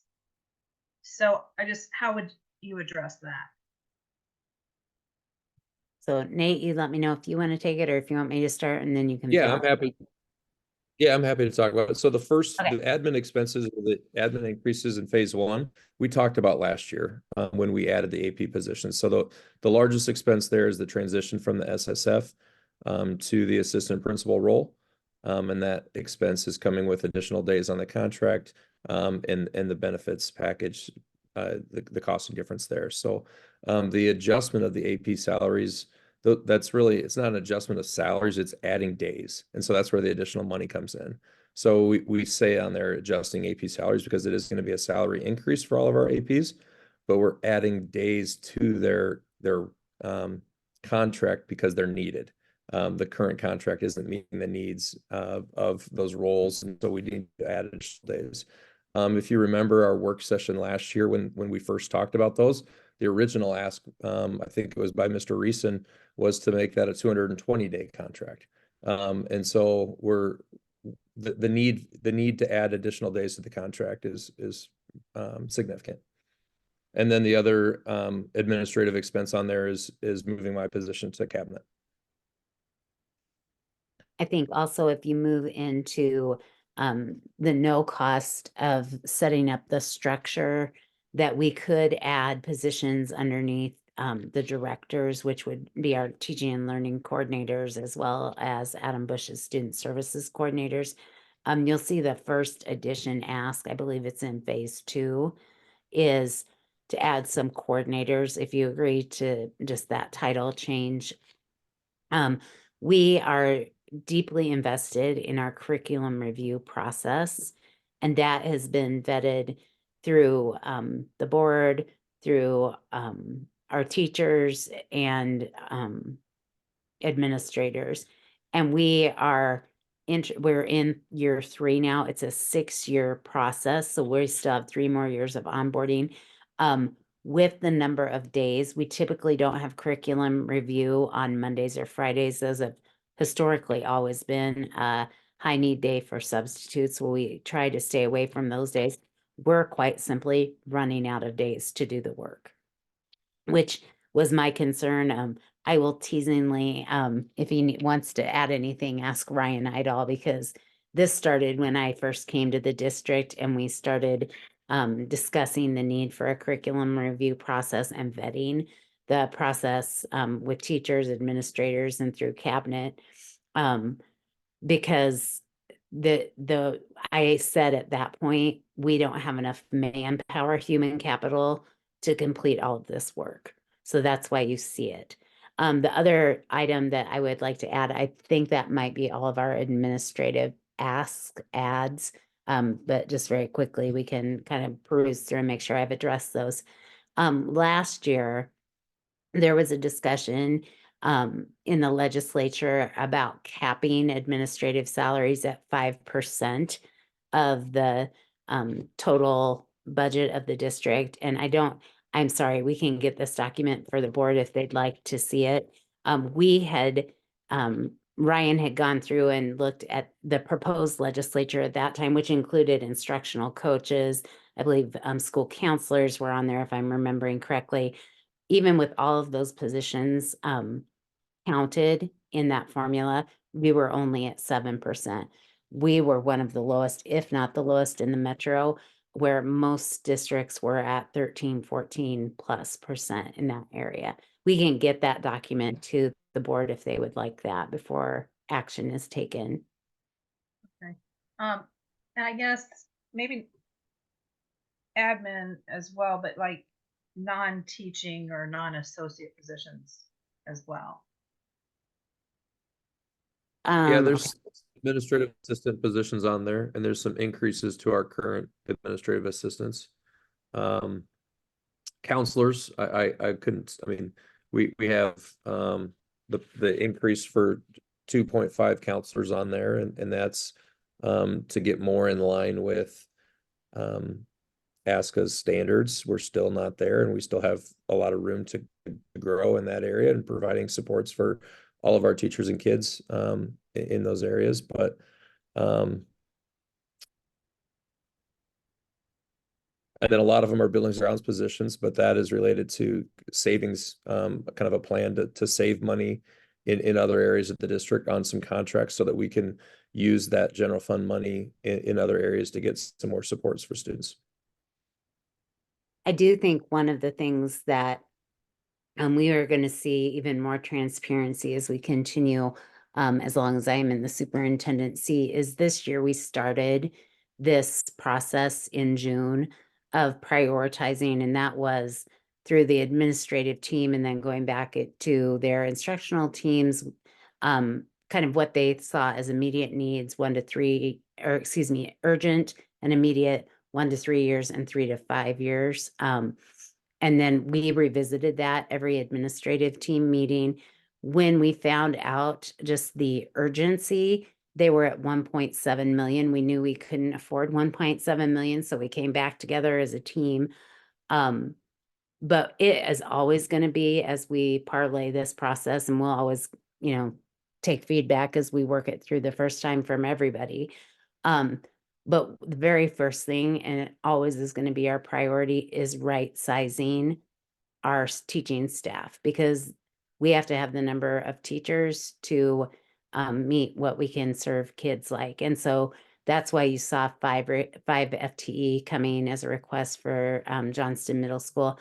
That came from the scheduling process that we implemented this fall that we're testing out, as well as our board policies on capping classroom sizes at the elementary. And I apologize, Nate, you might have this date off the top of your head. I believe it was in October or November. We rolled every class where they were at that period of time up to the 24-25 school year, so we could kind of see where everybody was sitting. And then Chris Billings is constantly working with our administrators about, these are class sizes, these are projected class sizes. That's where we increase and decrease section sizes, and that happens throughout the year, those conversations. So I don't know if that helps or makes more cloudy questions. Let me just add one more quick comment. I agree with everything that's been said. And I just wanted to add, if you remember right, the last 2 years, we've come back to you when we saw a huge increase of kindergartners come in. 2 years ago, we asked for another kindergarten teacher. And then this last year, when we saw a huge increase in third grade, we asked for a third grade teacher. So we always keep an eye on those caps. And when we go beyond those caps, then we come back to you and ask to right size that grade. So we added school counselors last year per the board request, and we didn't do that in the elementary.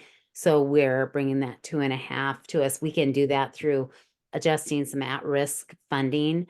And so Wednesday, Nate and Jill Miner and Chris Wilson are going to be meeting with the elementary counselors to talk about what that might look like as far as that support. So we've tried to be really conscientious and take forward it and feedback loops back and forth. I mean, ever since June with this process. Is it perfect? No, I will never claim it's perfect. Nothing usually ever is. But it's our best go round, the first go round. And then once we get through this, we'll get feedback from everyone on how we can improve things for next year. All right, thank you. No problem. All right. Go ahead. I had a couple questions, if you don't mind. Yeah, go ahead. So I was looking through there, and I didn't know. I understand that the intent is for us to be able to lay out a further vision so that we aren't just reacting as we need staffing. But I don't personally feel really comfortable moving forward with plans as it's laid out here with spending totals that are in the $600,000-700,000 range for positions. Because I kind of fall on the side with Deb, and nothing against what Nate has put out or what you guys have put together, but it's just when I look at it, I just hear a lot also like Deb's hearing from teachers, you know, like we need more subs, we need more support in the actual classroom. And I understand that we're trying to do more for the curriculum review process, but I think like we're hearing a lot about like the curriculum delivery process where there's just teachers who are just getting burned completely out. And my only question is when I hear that from them, and then when I look at this list and I see an athletic trainer for 92 grand, and I see, I'm sorry, Nate, I'm sure that this person would solve a lot of problems in the district, but 92 grand for a talent acquisition coordinator and a special ed associate ID teacher and coach for 95 grand to develop essential functions of the role. I don't know. I understand that there's a lot of work that's going around. I also feel that like when we're paying six figures to people, that there shouldn't be six-figure people coming to the table to help them do their job all the time.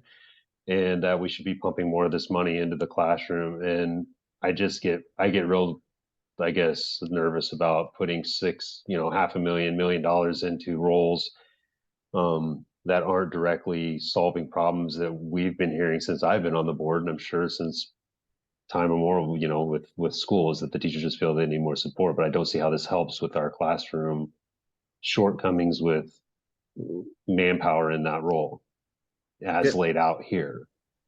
No, I think that's great. Great I'll point, Derek. stop. Yeah, and my network I think is kind of struggling, so I turned my camera off. But I think those are great points, Derek. I would say the biggest money components of phase one, and really that's what I want you guys to focus the most on here is all the positions in phase one. The bulk of that first slide is 5 new teachers, and then as we get into the next side, there's a lot of support people that we're going to add to help support teachers in buildings.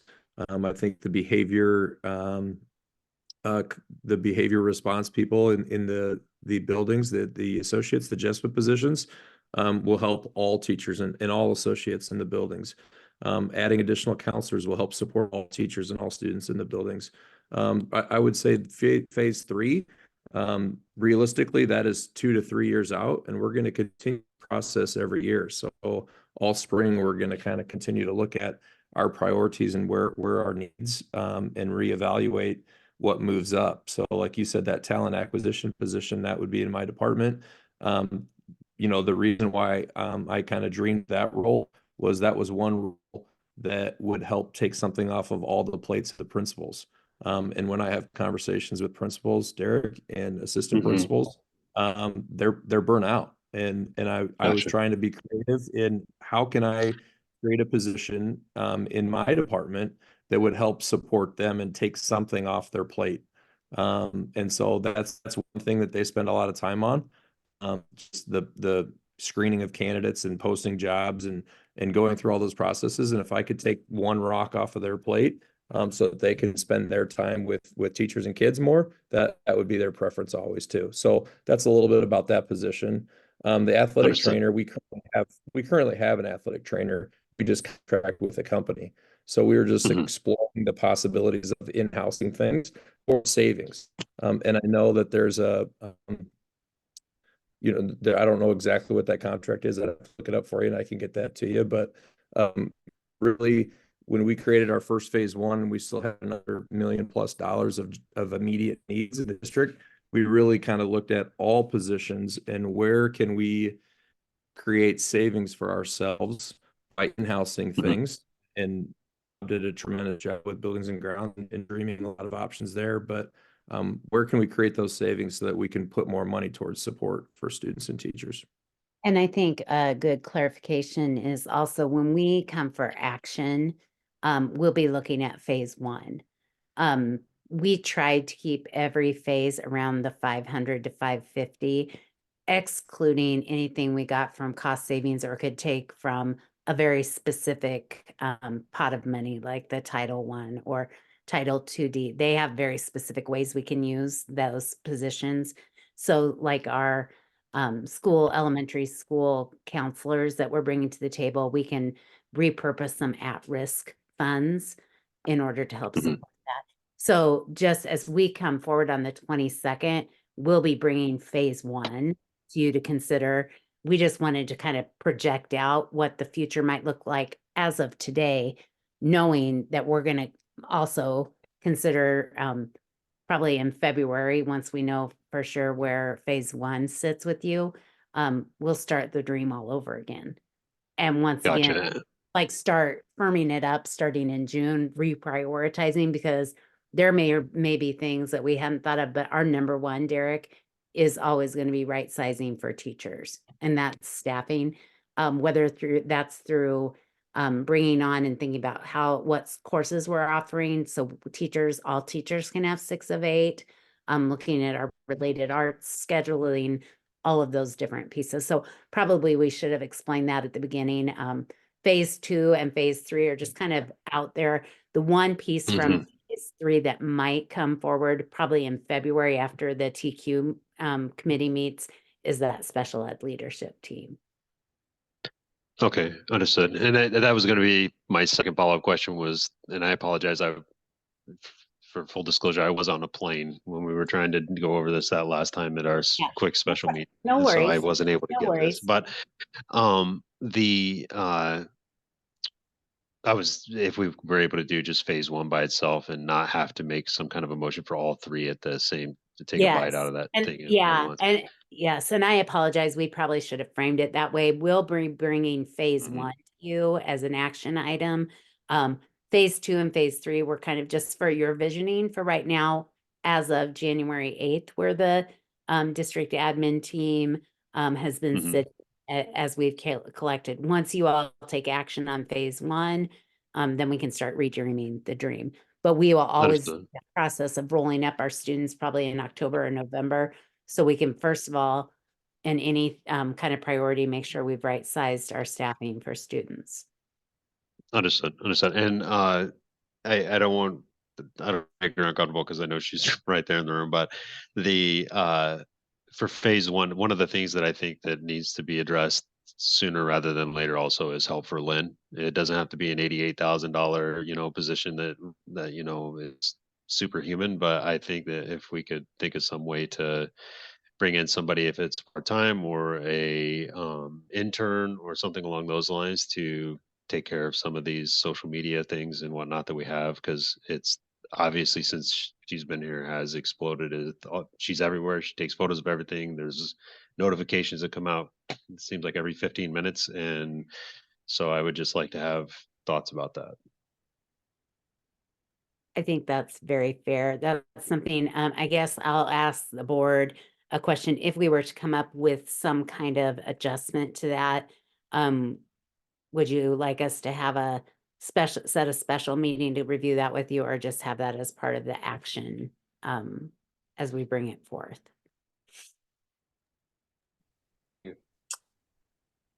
Yeah, I mean, I'll leave it open to have people give thoughts on that.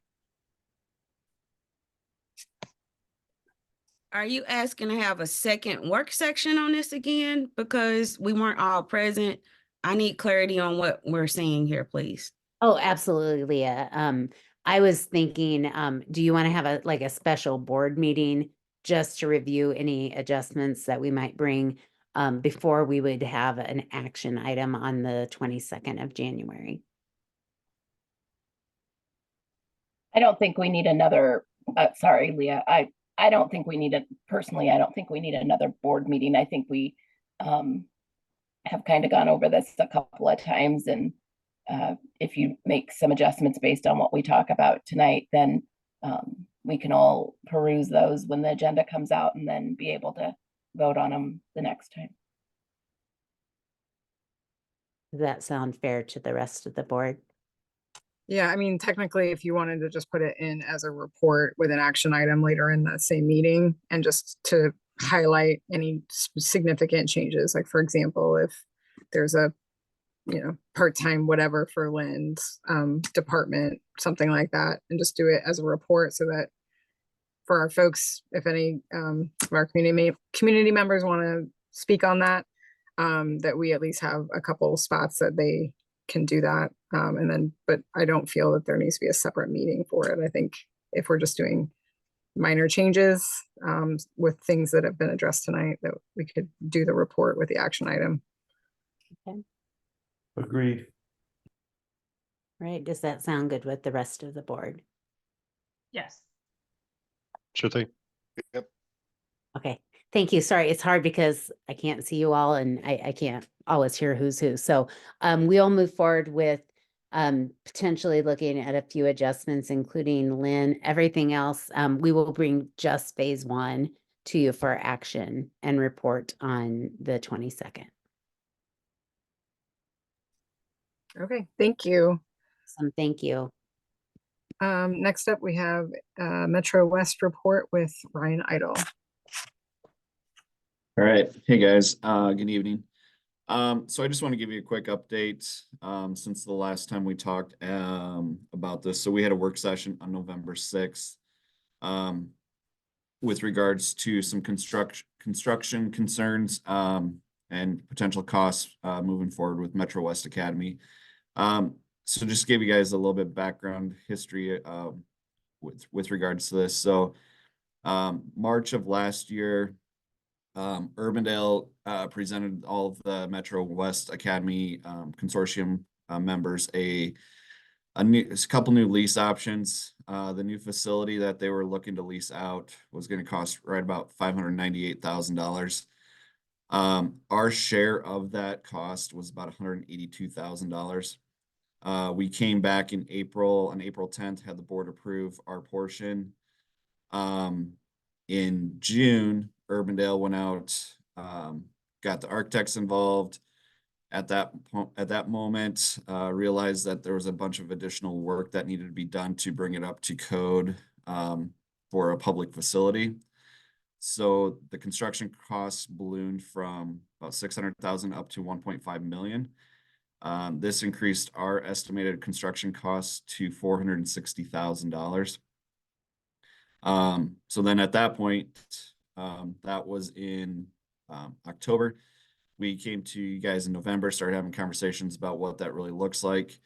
After having further conversations with Urbandale and conversations with one of our attorneys, we came to the conclusion that the students that are currently enrolled in Metro West, they can finish up this calendar or this school year with no additional costs to us for construction.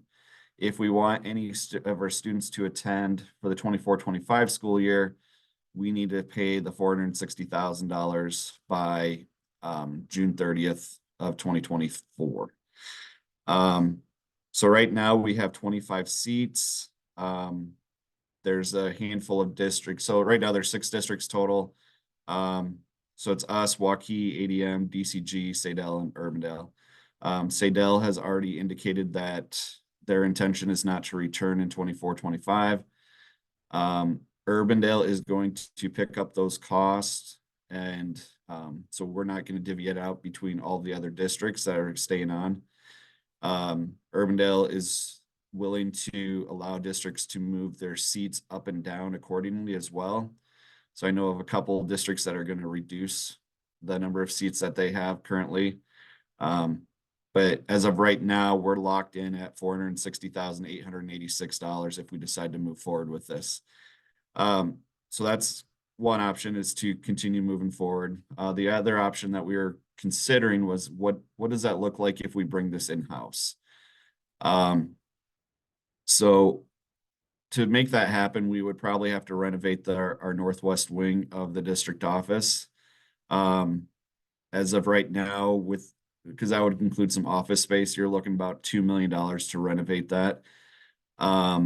We'd have to hire a few additional staff members out of our dropout prevention at-risk funding. As of right now, we don't have the flexibility within those accounts to make that happen. So financially, my recommendation to the board, this is after we've talked through it at cabinet, is just to continue with the consortium with Urbandale for the 24-25 school year. Pony up the $460,886 out of our PEPL funds. and just keep moving forward with a program that we know is tried and true. I can't speak to the programming, and I hope Jill Van will work on where if I need Adam Bush to get on, we can do that as well. Do you have any questions for me with regards to the construction contract piece of this 2080 agreement?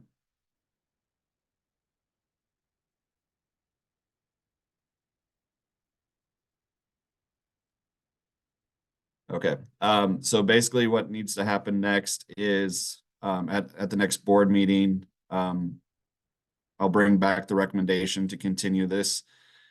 If we decided to opt out, we just have to let the consortium know by January 31st. If for some reason we do not decide by then, we are automatically opted back into this as part of our 2080 agreement. Brian, this is Jennifer. I was Yep. trying to let have a chance to speak first. I guess, and this is more for the other folks that you mentioned. I actually would like some feedback on the programming aspect and the impact on students, because it's one thing to say, okay, right now we should probably just pay this very large amount of money so that our we have seats available. It's another thing to know that this is going towards construction of another district's facilities, and then maybe we decide in a year or two that, hey, yeah, let's bring it in-house, we've got the money, and make a better plan going forward. And then, but we've just dropped almost $500,000 to improve another district's facilities. So I guess I would like some thoughts about the student impact aspect of it, to say that that's actually the best way of doing it.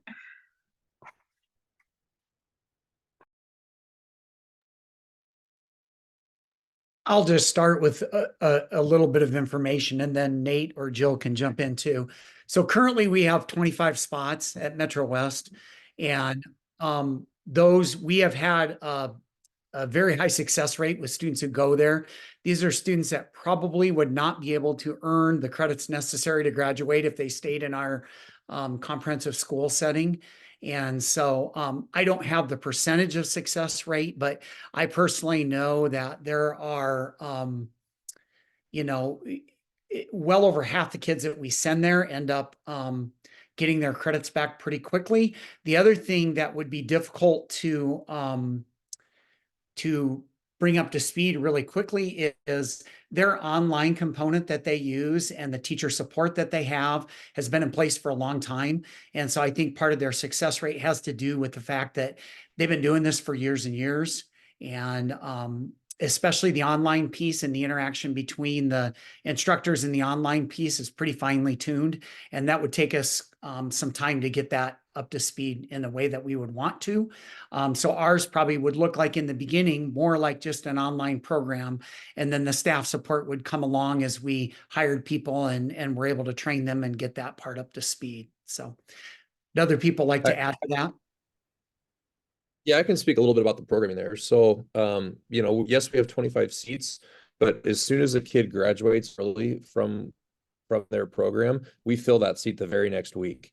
So our counselors and our administrators at JHS are outstanding about tracking and knowing when our students are going to graduate, and they've already had the parent meetings and the transition meetings and stuff to have another kid in line waiting. So I would estimate we probably serve closer to 40 kids in the calendar year, the 25 seats. And we're graduating at an extremely high rate from there. Very few of our students that go out there are unsuccessful. The why behind it, there's a school administrator in that building. There's an administrative assistant. There's a counselor. There's 4 gen ed teachers, a special ed teacher, and a part-time PE teacher. So they just have really small classroom size. The teachers that are out there are passionate, and they do tremendous things. And I couldn't say enough good things about that program. And I'll use myself as an example. So Nate Zittergren would not be successful in our online alternative options.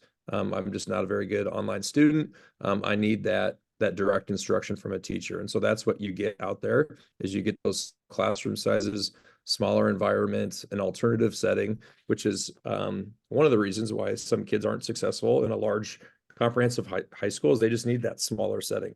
and they get those smaller class sizes, and it's highly effective. So they've got a nice team out there, and they do really good things.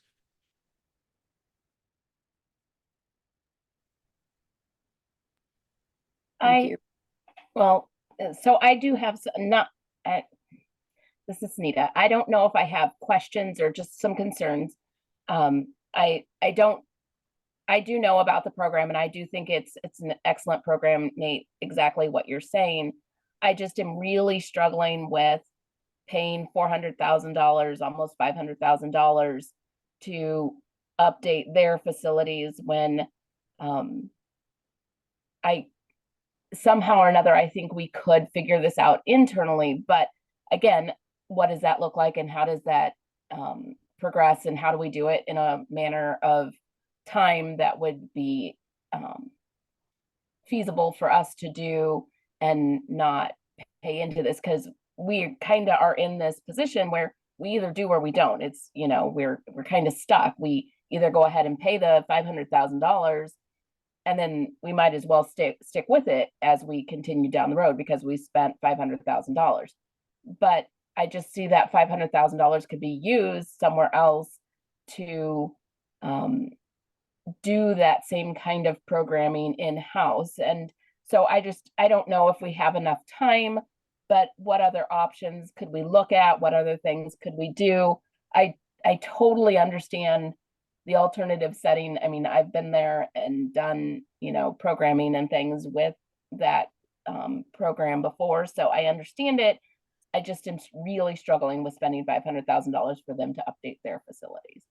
And So- Sunita, you're exactly where cabinet has been, and I'm going to say cabinet plus Nate, because he has been heavily involved in these conversations as well. It's kind of the timing right now. That's where last Thursday when we had cabinet, we were trying to pace it out to replicate it. I don't know that we're going to be able to replicate it in this short amount of time and within our staffing means. We talked about some alternative methods that we might use, like a computer-based program with a teacher that is Iowa certified, for example, Edmentum, which we have maintained a partnership with throughout multiple years as far as our credit recovery and such. They offer Ed Options Academy, which is a portion of what we get state per pupil funding, but they offer Iowa licensed teachers to monitor an online program. We talked about that, but we didn't know if that was really meeting the true concept of what Metro West does for our students. So we hear you. We've been trying to figure out if there are some different ways we could make this work. I just don't know if it's possible. I'm going to ask Jill Van Workum to maybe think. Jill's background, she started an alternative program in the Knoxville School District. That's when I first met her 20 some years ago as her Heartland rep and then a regional director. So I'd like Jill to maybe speak from that perspective, because if we stand it up, I want to stand it up right. And that's what I'm worried about in this short period of time. But Jill, I don't know if you want to add anything. Yeah, we have talked about this since, we had the work session with the group and what that could look like. And we know that if there would be a shift that would bring our current Metro students back into the district in the 24-25 school year, it couldn't look exactly the same. Metro has existed for a while. They've had the opportunity to grow and evolve and look at the things that have worked for them and been in business many years, as I had the opportunity to do years ago as well, with our program and the staff that we had. So we do know that it wouldn't look exactly the same in that first year, or not knowing if it might even be the next year.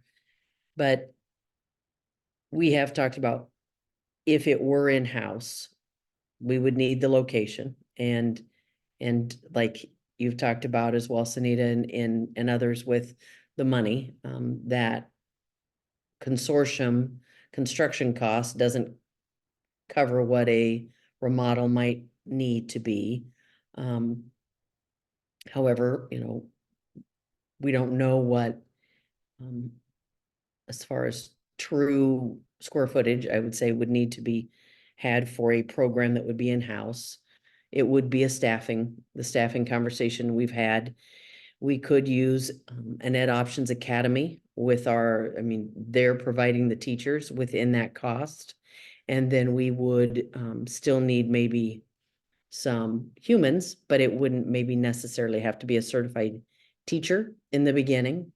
And then as we look at, if we were to continue to think about this in-house to serve all kids in the best way possible, then we would be looking at how do we then phase in certified teaching staff in that program, if that would be the case. So, we did talk a little bit about both of those things. If that is, we know it wouldn't be the same. And I've experienced that in my past. We had an established program that we had a 2080 with in a neighboring district. And we let the kids know, okay, beginning next year, if you can finish in your current location, we want you to do that. This is what the transition will look like as you come back to us in our district. And then this is what we would look at in future years of the program or setting to look like, and staffing, and it would give us an opportunity if we were in-house to give our kids some opportunities that with our own people, maybe sharing. That isn't always ideal because you may not be able to match a schedule, but we could look at that where our shared staffing might work. So those are all the things we've kind of talked about too, with timing being a large factor.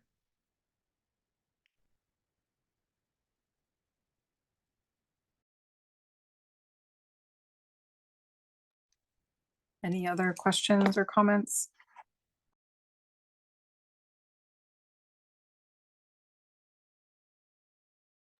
I was thinking maybe if we could probably work some of this out in a working session so that we're not taking up time going through this. I don't have the best way to phrase that, but if maybe we can have more of a discussion like what was mentioned earlier, if we could see who is affecting, and I guess having some numbers to understand realistically, like evidence-based data, I guess would be the best way to phrase that, if that makes any sense.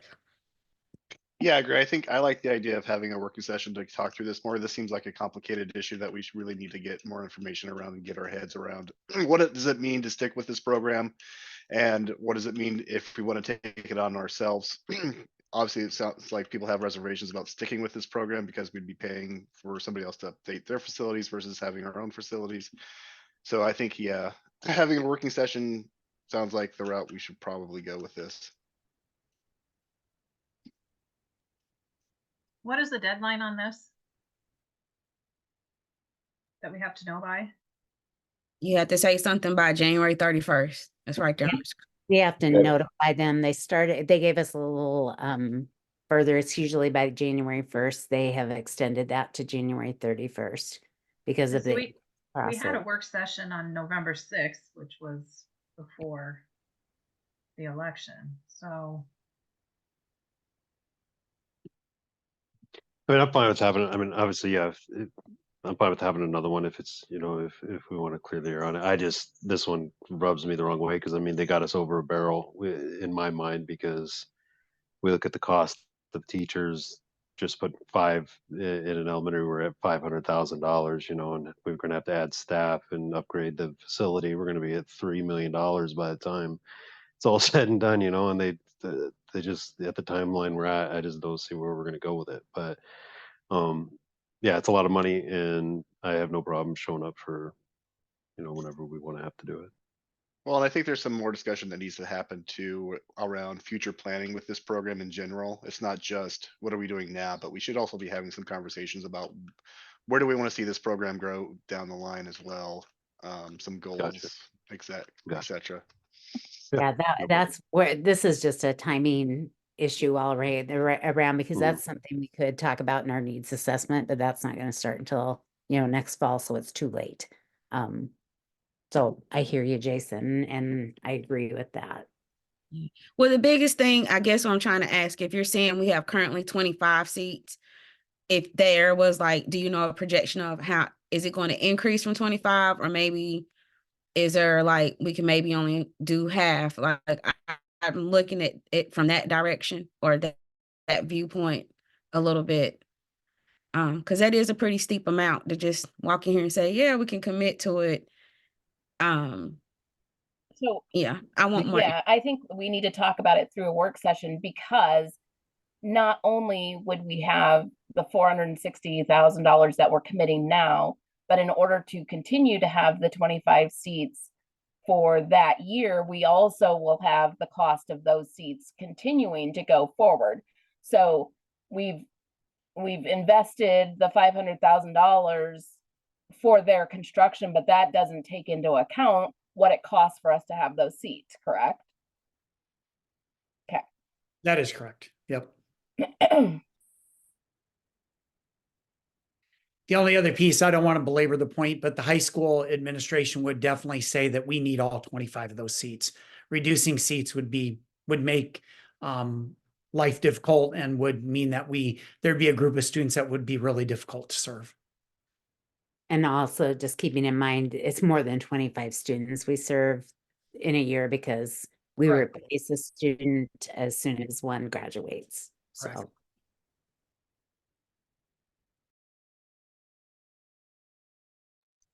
Okay, I will talk to the admin team, and maybe we'll try to figure out if we can get a work session before the next meeting, if that sounds okay. Good plan. yep, we can work on that for you, Jennifer. Okay, awesome. Thank you.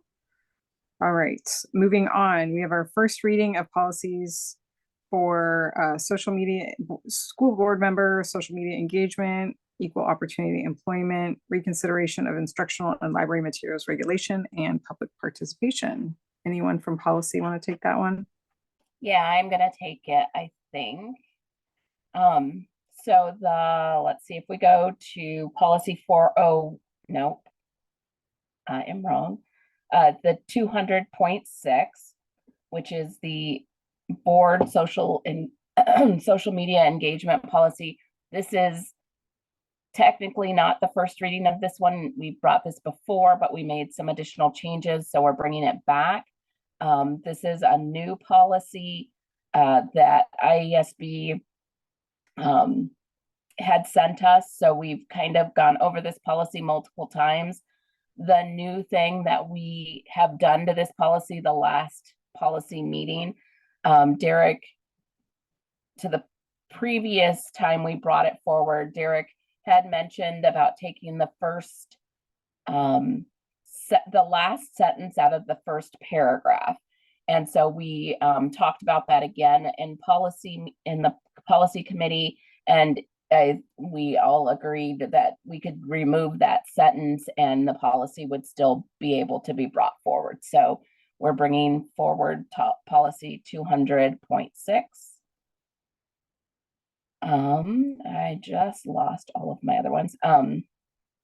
So then 401 one is an update. Let's see. We're making changes to the frequency of, so part of HF 672 made changes to the frequency of the background checks for certain employees. So we're adding that language into the policy, saying that licensed employees working for at least 10 years and who possess at least a master's no longer have to have engage in continuing education for the license renewal, and employees must undergo, but they still must undergo a background check every 5 years. So we just put that into the policy language for that one. 605.3R1 was we've brought this forward before. Whoa, sorry. we've brought this forward before, but the new state law changed not having students on that. And so we removed the students, but what we didn't do was remove the number of committee members. So we had to go back and change that again from 8 committee members to 6. And then 213 is the updated language from our legal department and the length of time allotted. So I think we've moved that down to do public participation again, to live stream that. But we have limited the public participation to 30 minutes, changing that from 90, which actually is more in alignment with some of the other districts around us. So that we felt was okay to do. So those are those policies. So, if you don't mind me saying, have concerns over the update to 605.3 R1, which is the reconsideration.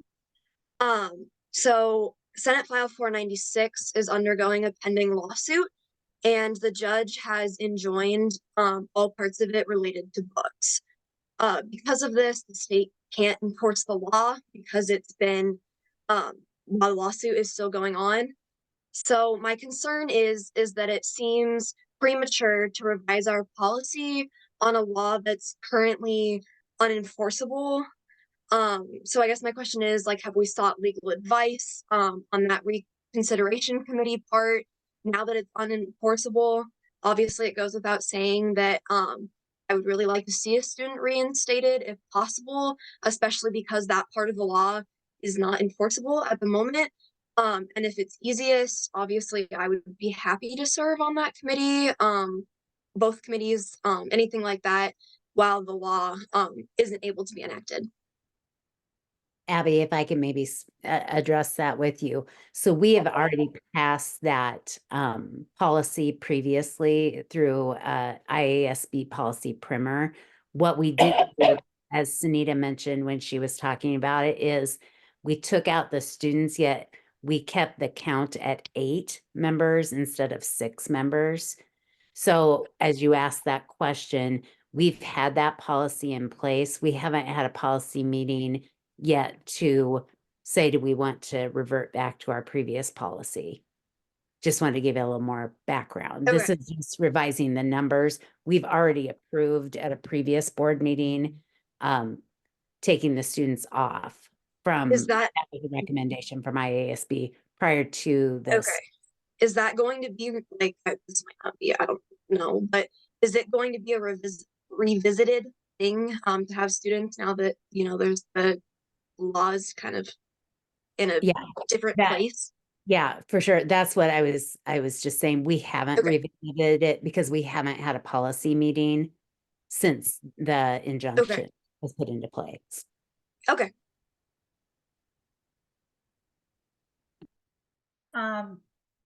So I just like to point out, this is, I'm addressing the board member social media engagement policy, 200.6. So this is an optional policy, which was recommended by IASB, but we don't have to adopt it if we don't want to. And then I had asked in that second paragraph, it says certain categories of speech are not protected and may be subject to regulation. I had asked that this sentence from legal, if when asking for clarification on what those categories of speech are, if that could be added to this policy. And what she defined was the following categories of speech fall outside the protections of the First Amendment, and they include obscenity, incitement, fighting words, true threats, speech integral to criminal conduct, and child pornography. So I would like to have that added to this policy just to explain and clarify.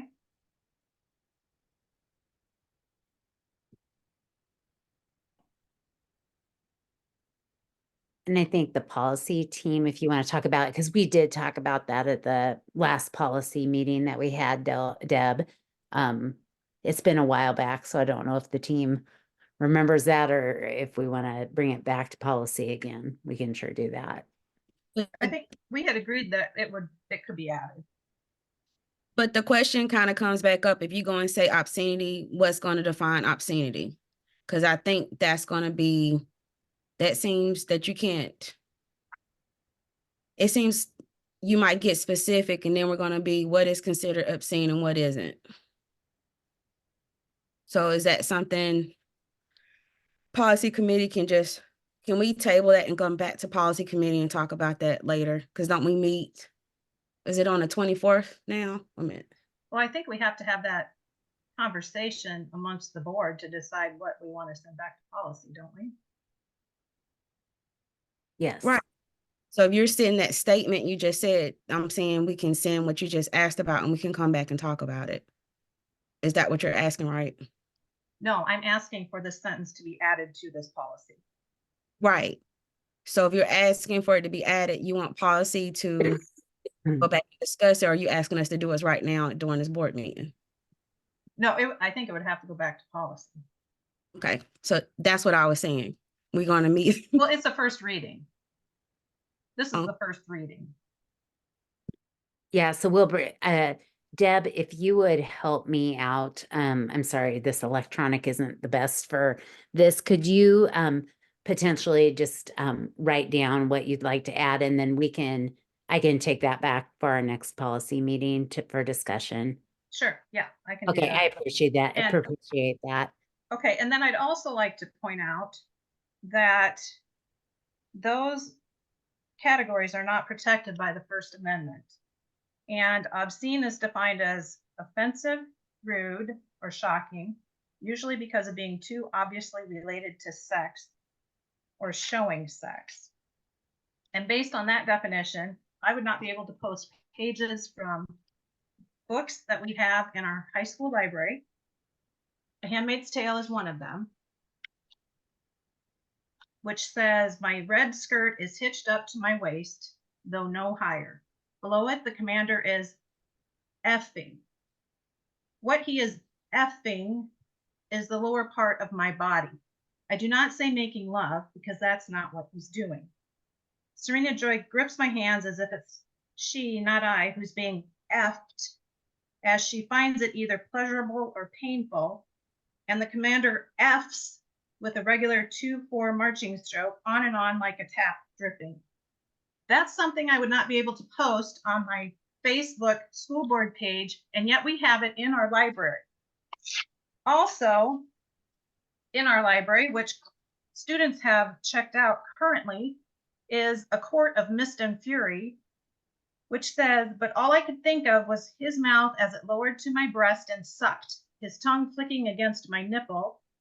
His tongue slid inside of me. I reached up to grip the edge of the world. His fingers replaced where his mouth had been, pumping inside me as he sucked. Reese shuddered, and I watched his COCK twitch. Excuse me, why would you want to read that on your Facebook page? Why are we having students read it in the library? I am pointing out that these books are in our library, and yet we can't post it or say these things on like TV or anywhere else. So I am pointing out that we have these books in our high school library, and yet we can't post it or say it anywhere else. So however, we are drafting a policy, and also iPads have filters on them so that these things cannot be looked at and found by students.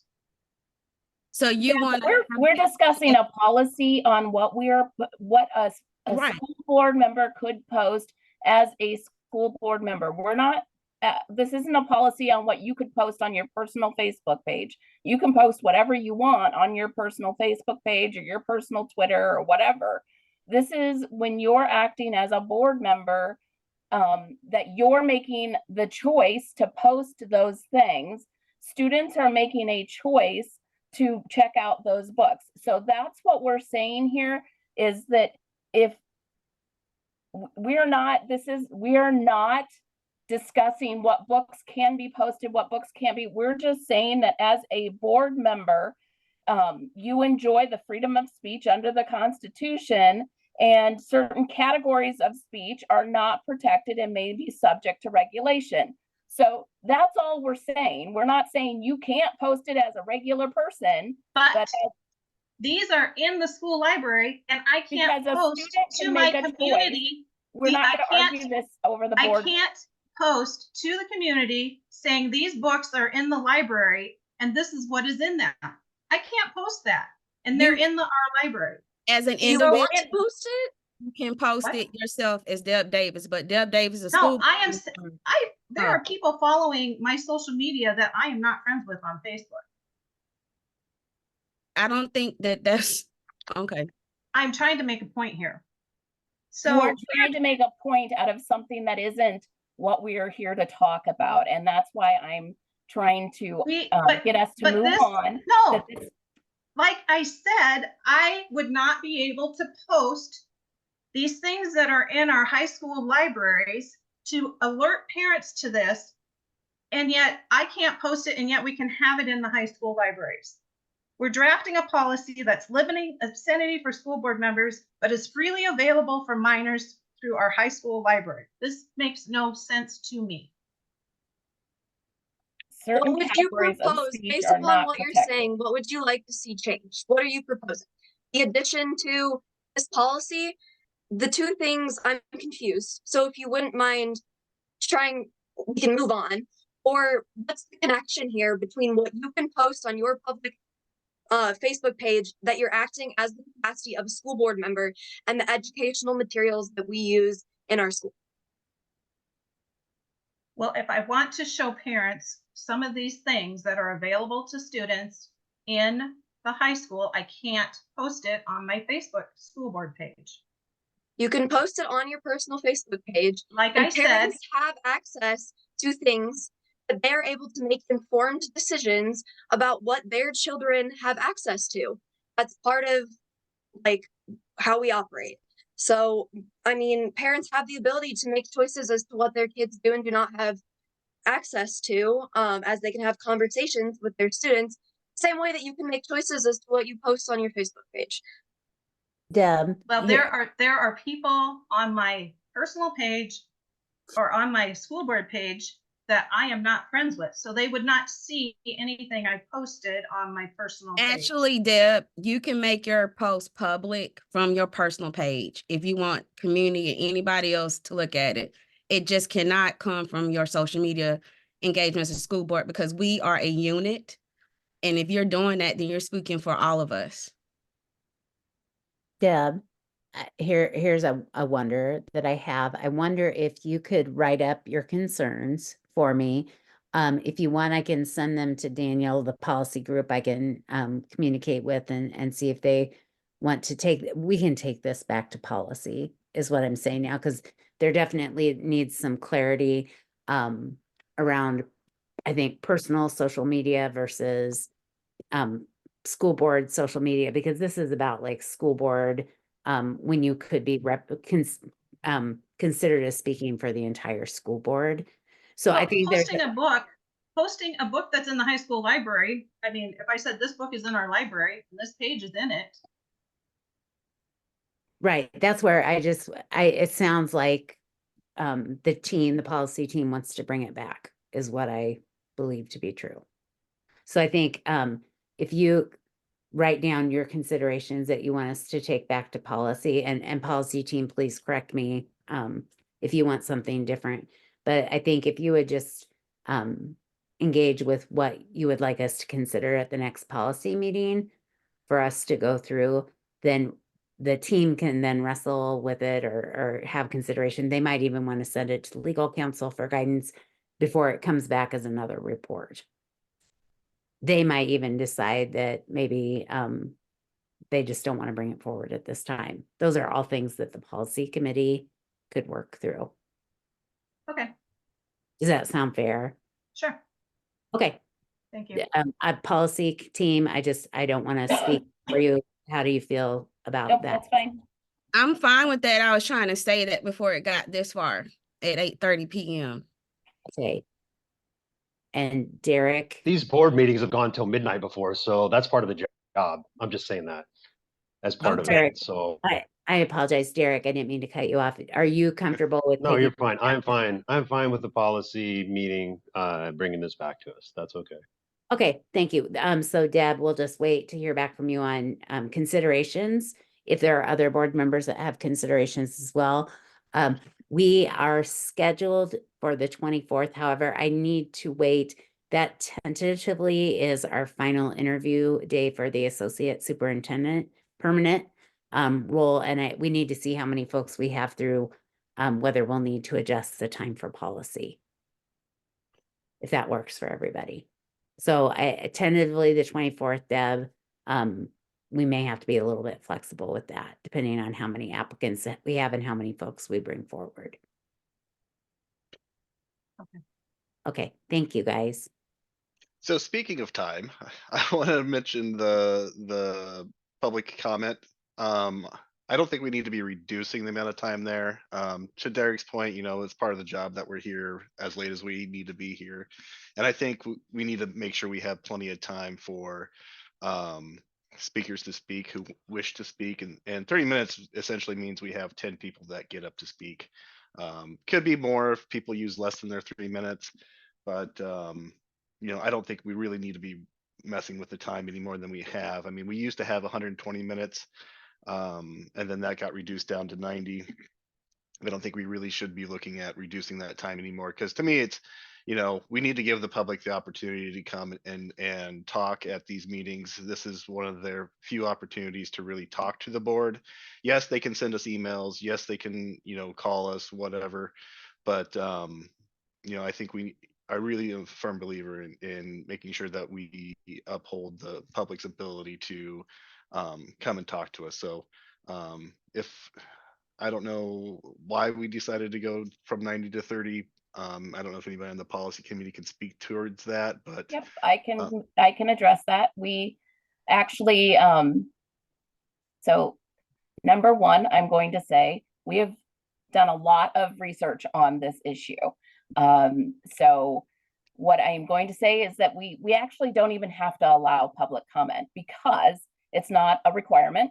And the public has a variety of ways that they can get information to the board members if they'd like. They can, you know, send us emails, send us correspondence through the district. There's a variety of ways that the public can reach out to the board. We had a scan of other districts in Iowa and how much time that they used. And that was back when we had the 120 minutes, and we are greatly above every other district that's out there. So that's why it was originally, we didn't want to limit it so much back then, you know, from 120 down to 90. So, but we could have limited to 30 back then. We just decided not to. The request or the information came back that we limit it again, and we chose to do that in policy to 30 minutes. Really, again, because people have access to the board and can send emails. The public comment portion of the meeting isn't where a lot of things can happen. It's because there's no way to do back and forth. And so when you want to communicate with the board, it's probably a better way to do that is through a correspondence and email where a board member or can respond or get you to the right person from that public comment through an email. So we just decided that that wasn't the best use of the board's time to do the full 90 minutes, an hour and a half. If people want to get information to us, we can move it back to 90. It just really, we were hoping that people could utilize other ways so that we could get to the information that we really needed to on a board agenda. So that was our reasoning. If people want to send it back again and we can discuss it again at policy, we can.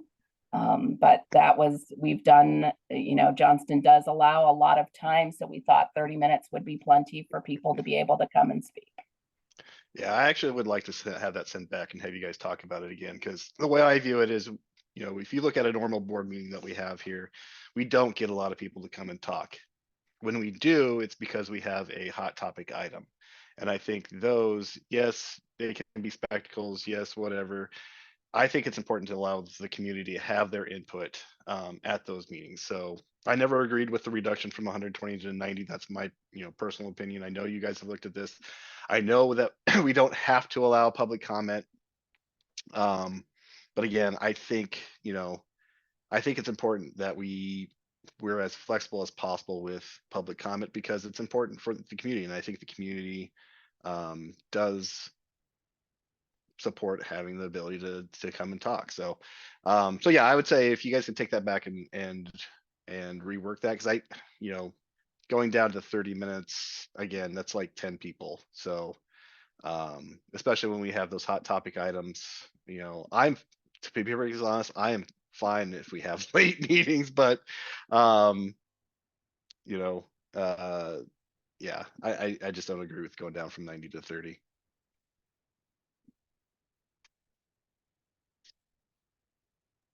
All right, so I have policy 200.6 heading back to policy. We'll reach out with a way to get feedback on that to you. And then also taking public comment, which is policy 213, back to policy at our next meeting.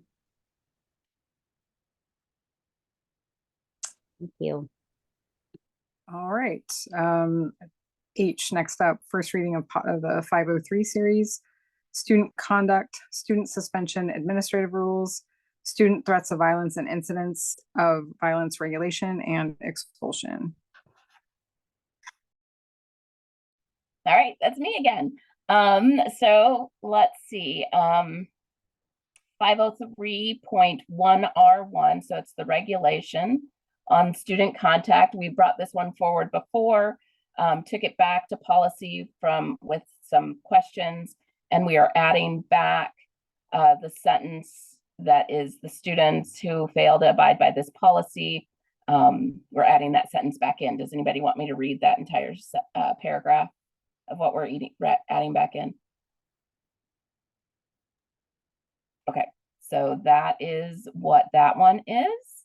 503, or sorry, that was 503.1. And then the regulation that goes with it is the same thing, updated to include definitions. Duplicate definition was removed from the regulations. So if anybody has questions about that. And then new 503.1R2, student threats of violence and incidents of violence regulation. This is a supplemental regulation designed to be adapted by districts in addition to the DE's model policy on student threats of violence and assault. This regulation must be adapted in collaboration with district teachers and administrators as required by HF 604. Districts should convene a group of stakeholders to develop a common definition for the listed terms and adapt parameters to better implement the requirements of the DE's model policy. So that one,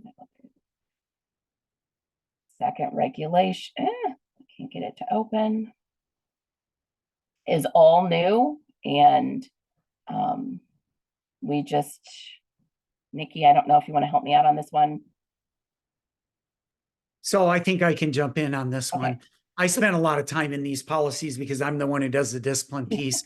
If I were to summarize this, really, we initiated the policy discussion a few months ago several months ago at the beginning of the school year, and we were in compliance with the law at that point. We've received further guidance from the DE and also from IASB, and the further guidance that we received were regulations around these policies to come into compliance with the law, and also further definitions on what does expulsion mean? What is a threat of violence? How do we define those? And so these policies, we just added further detail and regulations so that when we enforce the policy, we have clear definitions and clear guidelines about how to carry out the policy.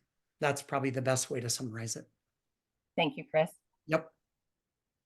And then 503.2 is expulsion. So then with 503.1 being updated, include definitions, the duplicate definition was removed from 503.2, but added in the clarification with the duration of time. So those are that set of policies. Any questions?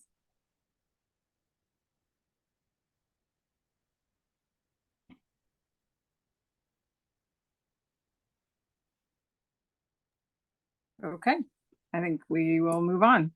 Next, we have action items. First is approval of out-of-state travel request to Kansas City. Do we have a motion for that? Move that the board approve the out-of-state travel request to Kansas City, April 4th through 6th, 2024 as presented. Second. Any discussion?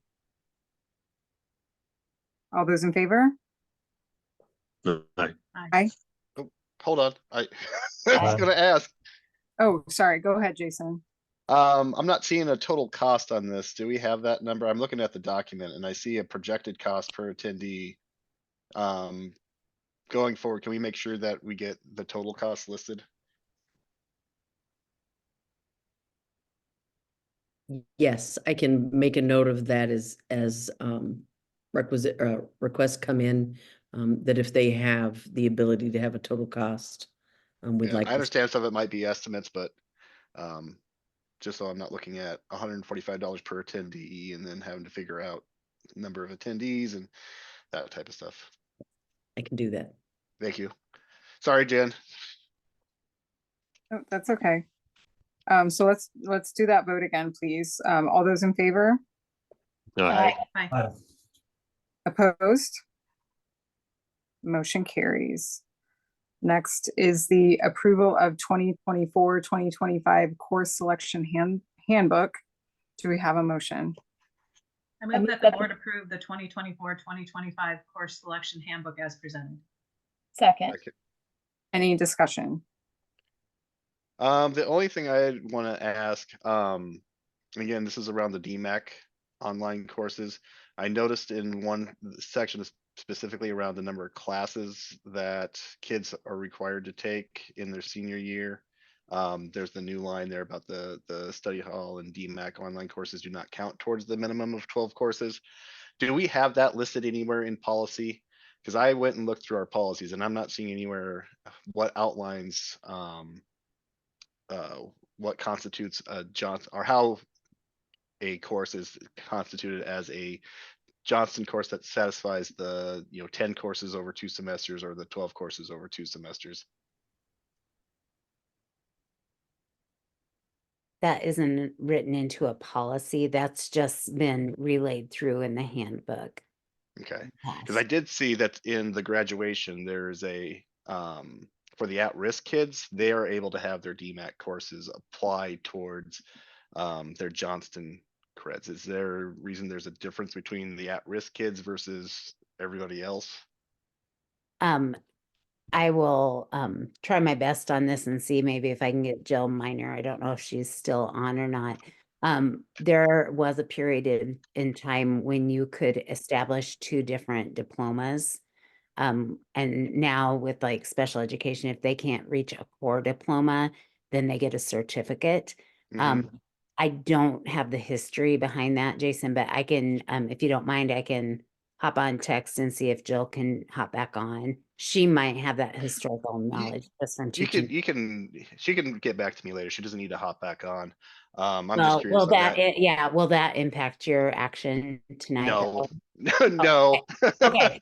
I just said if that was going to be a make or break for you, I want to make sure. No, my big thing is wanting to make sure that, especially from our earlier conversation, that some of these things, as it pertains to students and helping students figure out how things, what they need to do to be able to graduate and make sure they're doing the right things, that if there's things that are policy related, that we have those documented as a policy and that we're consistent between what students can or can't do.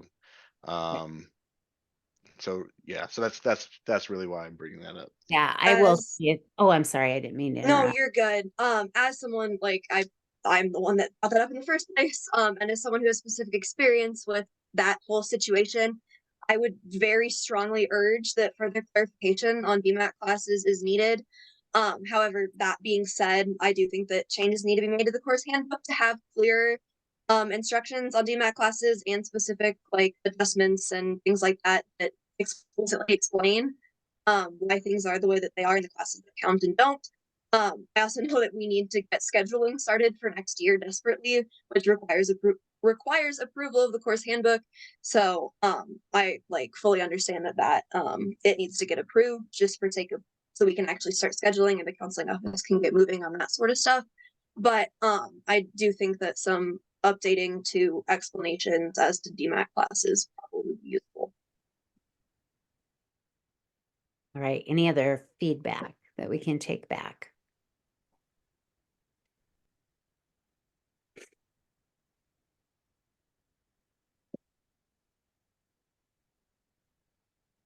So that feedback, both from Abby and Jason, we can take that back. You could potentially see that potentially in future policy meetings and or handbook adjustments as we move into the 25-26 class year.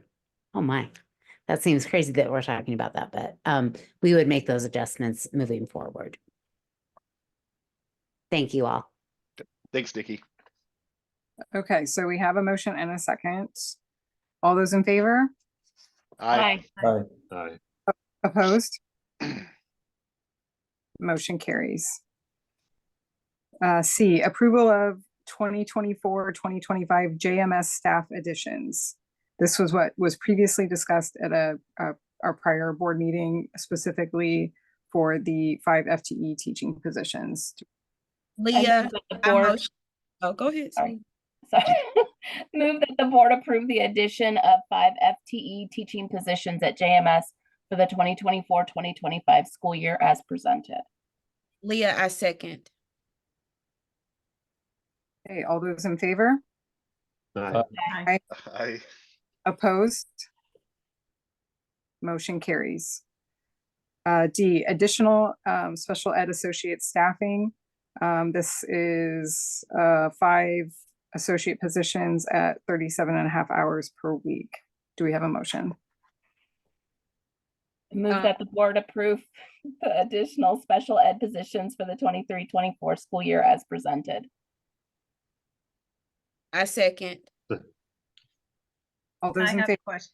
Oh, sorry, discussion. I'm sorry. Yeah, go ahead, Deb. So is Nate still on? Maybe he's not. I was just, He I was is on, Deb. I don't know if his internet's working well. Okay. So yep, it looks like he's on now. Hello? Hi. I'm just wondering, and you sort of have it here in the summary, but where are all the additional needs for special ed coming from?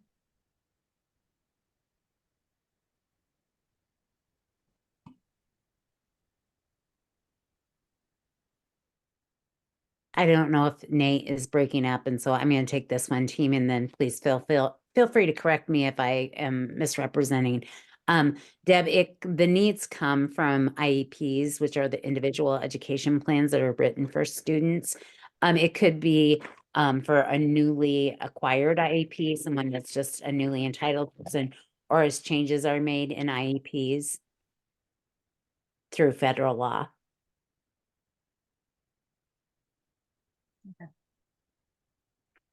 Actually, I do remember this now from board review. We've had some move-in students. So in our district, these are like students that have moved in with IEPs. And so correct me if I'm wrong, but we're required obviously to serve those existing IEPs when they're moving into the district. This is not an open enroll situation. Yeah, Yeah, our that's open correct. enrollment.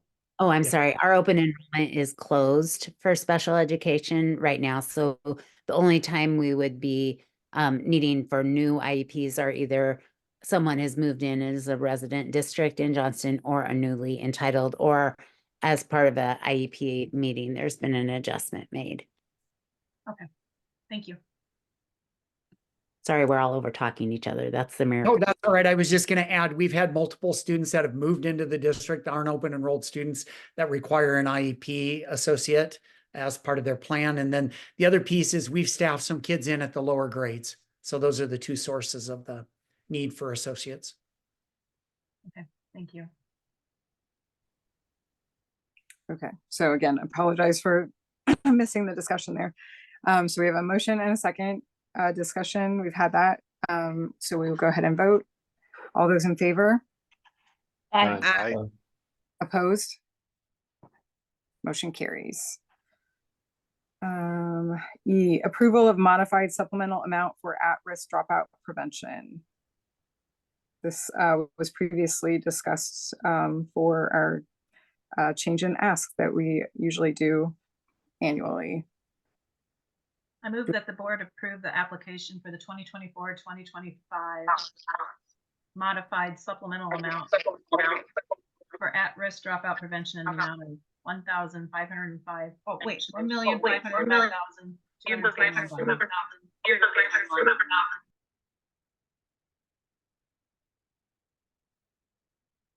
Did that come through? All right, yeah, go ahead and go again for, sorry, Deb. It was a bit clunky, Deb. I don't know Kind of why. like It sounded like you were on two devices or something. Sorry. Okay. All right, I'm gonna try it again. I move that the board approve the application for the 2024-2025 modified supplemental amount for at-risk dropout prevention in the amount of $1,505,221. Second. Okay, do we have any discussion? Okay, all those in favor? Aye. Aye. Aye. Opposed? Motion carries.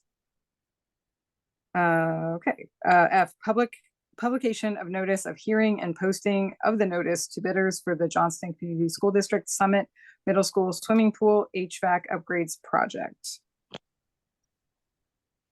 I move to authorize publication of a notice of hearing and of the posting of the notice to bidders in accordance with all legal requirements for the Johnston CSD Summit Middle School Swimming Pool HVAC Upgrades Project, set bid date of February 22nd, 2024 at 3 p.m.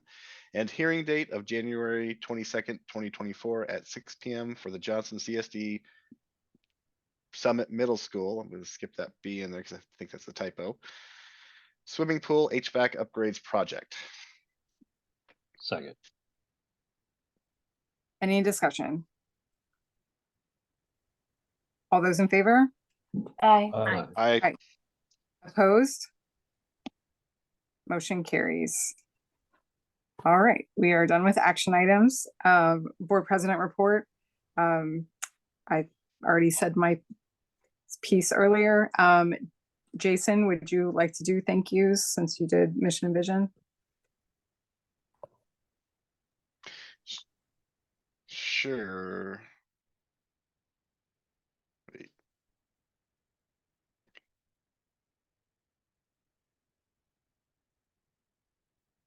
Do we have, does anybody else have thank yous or? No, it's just whoever does. personal? Well, Okay, yeah, so actually I was gonna message you that I did want to send a thank you out to Ryan. Leah and I met with him over winter break, so appreciate all the administrators who work during that time period when school is out. But especially to Ryan for sitting down and talking with Leah and myself for, I think we actually spent an hour and a half, even though we only scheduled it for an hour. So, and we got a pretty good picture of Johnston's finances and where we're paying for a lot of things out of which buckets.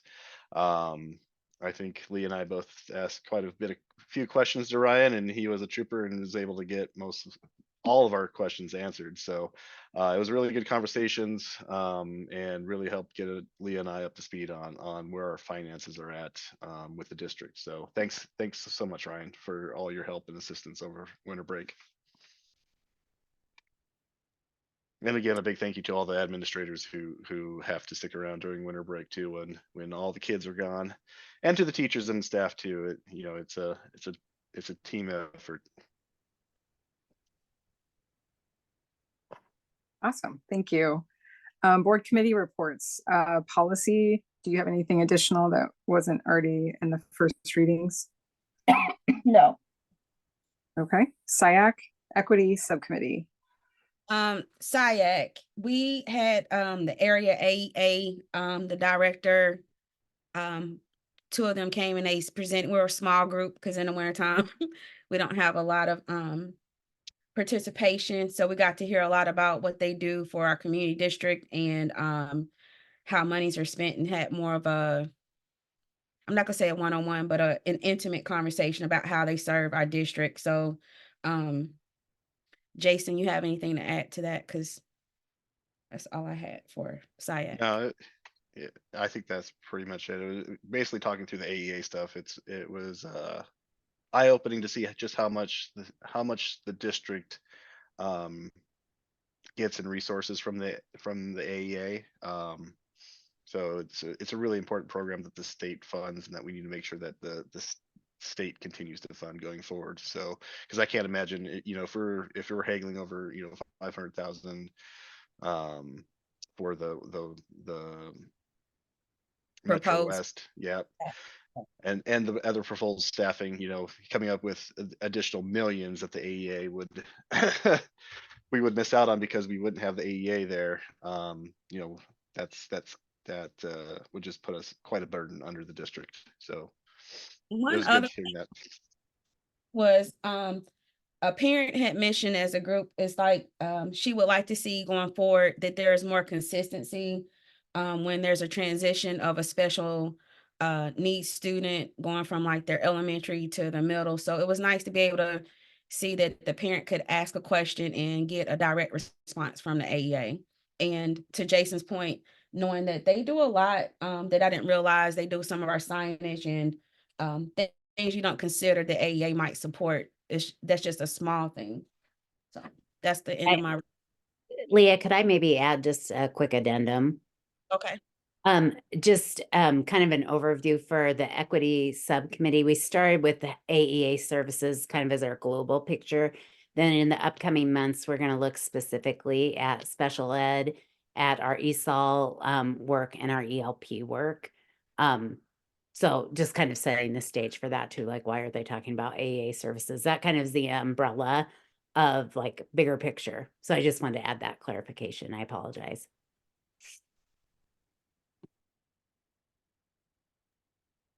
Okay, physical environment.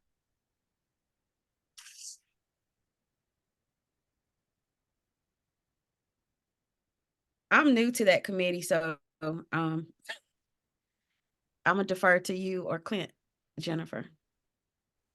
Clint, do you want to take? Usually I try to not do it, but go ahead, Clint. Yeah, I apologize. I don't have my full set of notes with me down here in Florida, but it was primarily Bob Devens going through current and future progress on the projects that we have approved. Some of those were the pool project that we just talked about, making some repair to the HVAC and mechanical systems. Looks like we're bumping out the Timber Ridge renovation for a bit, favoring some other things and waiting for some funding, as I recall. And so it was updates on things that we've spoken about at previous meetings and previous committee meetings.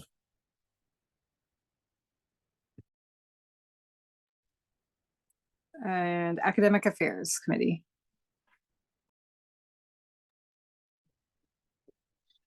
I think that was just the meeting we had with Jill Johnson Minor, and it was she just went over basically the exact same presentation that you guys got tonight, and it broke down the DMAC class offerings and the degree that we're trying to work towards with our students.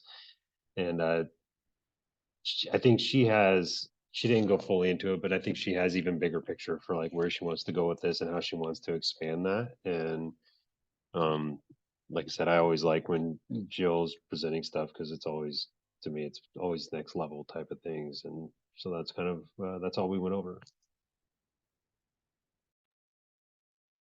All right, thank you. Lynn, any communication or correspondence? Not publicly, but internally, directly after this board meeting, we will be announcing our snow day. Okay. Upcoming meetings and important dates. We have a lot. I will try to be quick here. January 10th is our building visit at the middle school. January 15th, no school on Monday. That's our what was previously talked about, Staff Service Day and Professional Development and MLK Junior Day. January 17th, Physical Environment Committee. And so let's see, January 18th, SIAC Academic Post-Secondary Subcommittee. January 22nd is our next board meeting, and we will have a closed session before that board meeting. January 24th, Policy Committee, and then January 29th is the SIAC Equity Subcommittee. And do we have a motion to adjourn? I motion to adjourn this meeting. Second. All those in favor? Aye. Aye.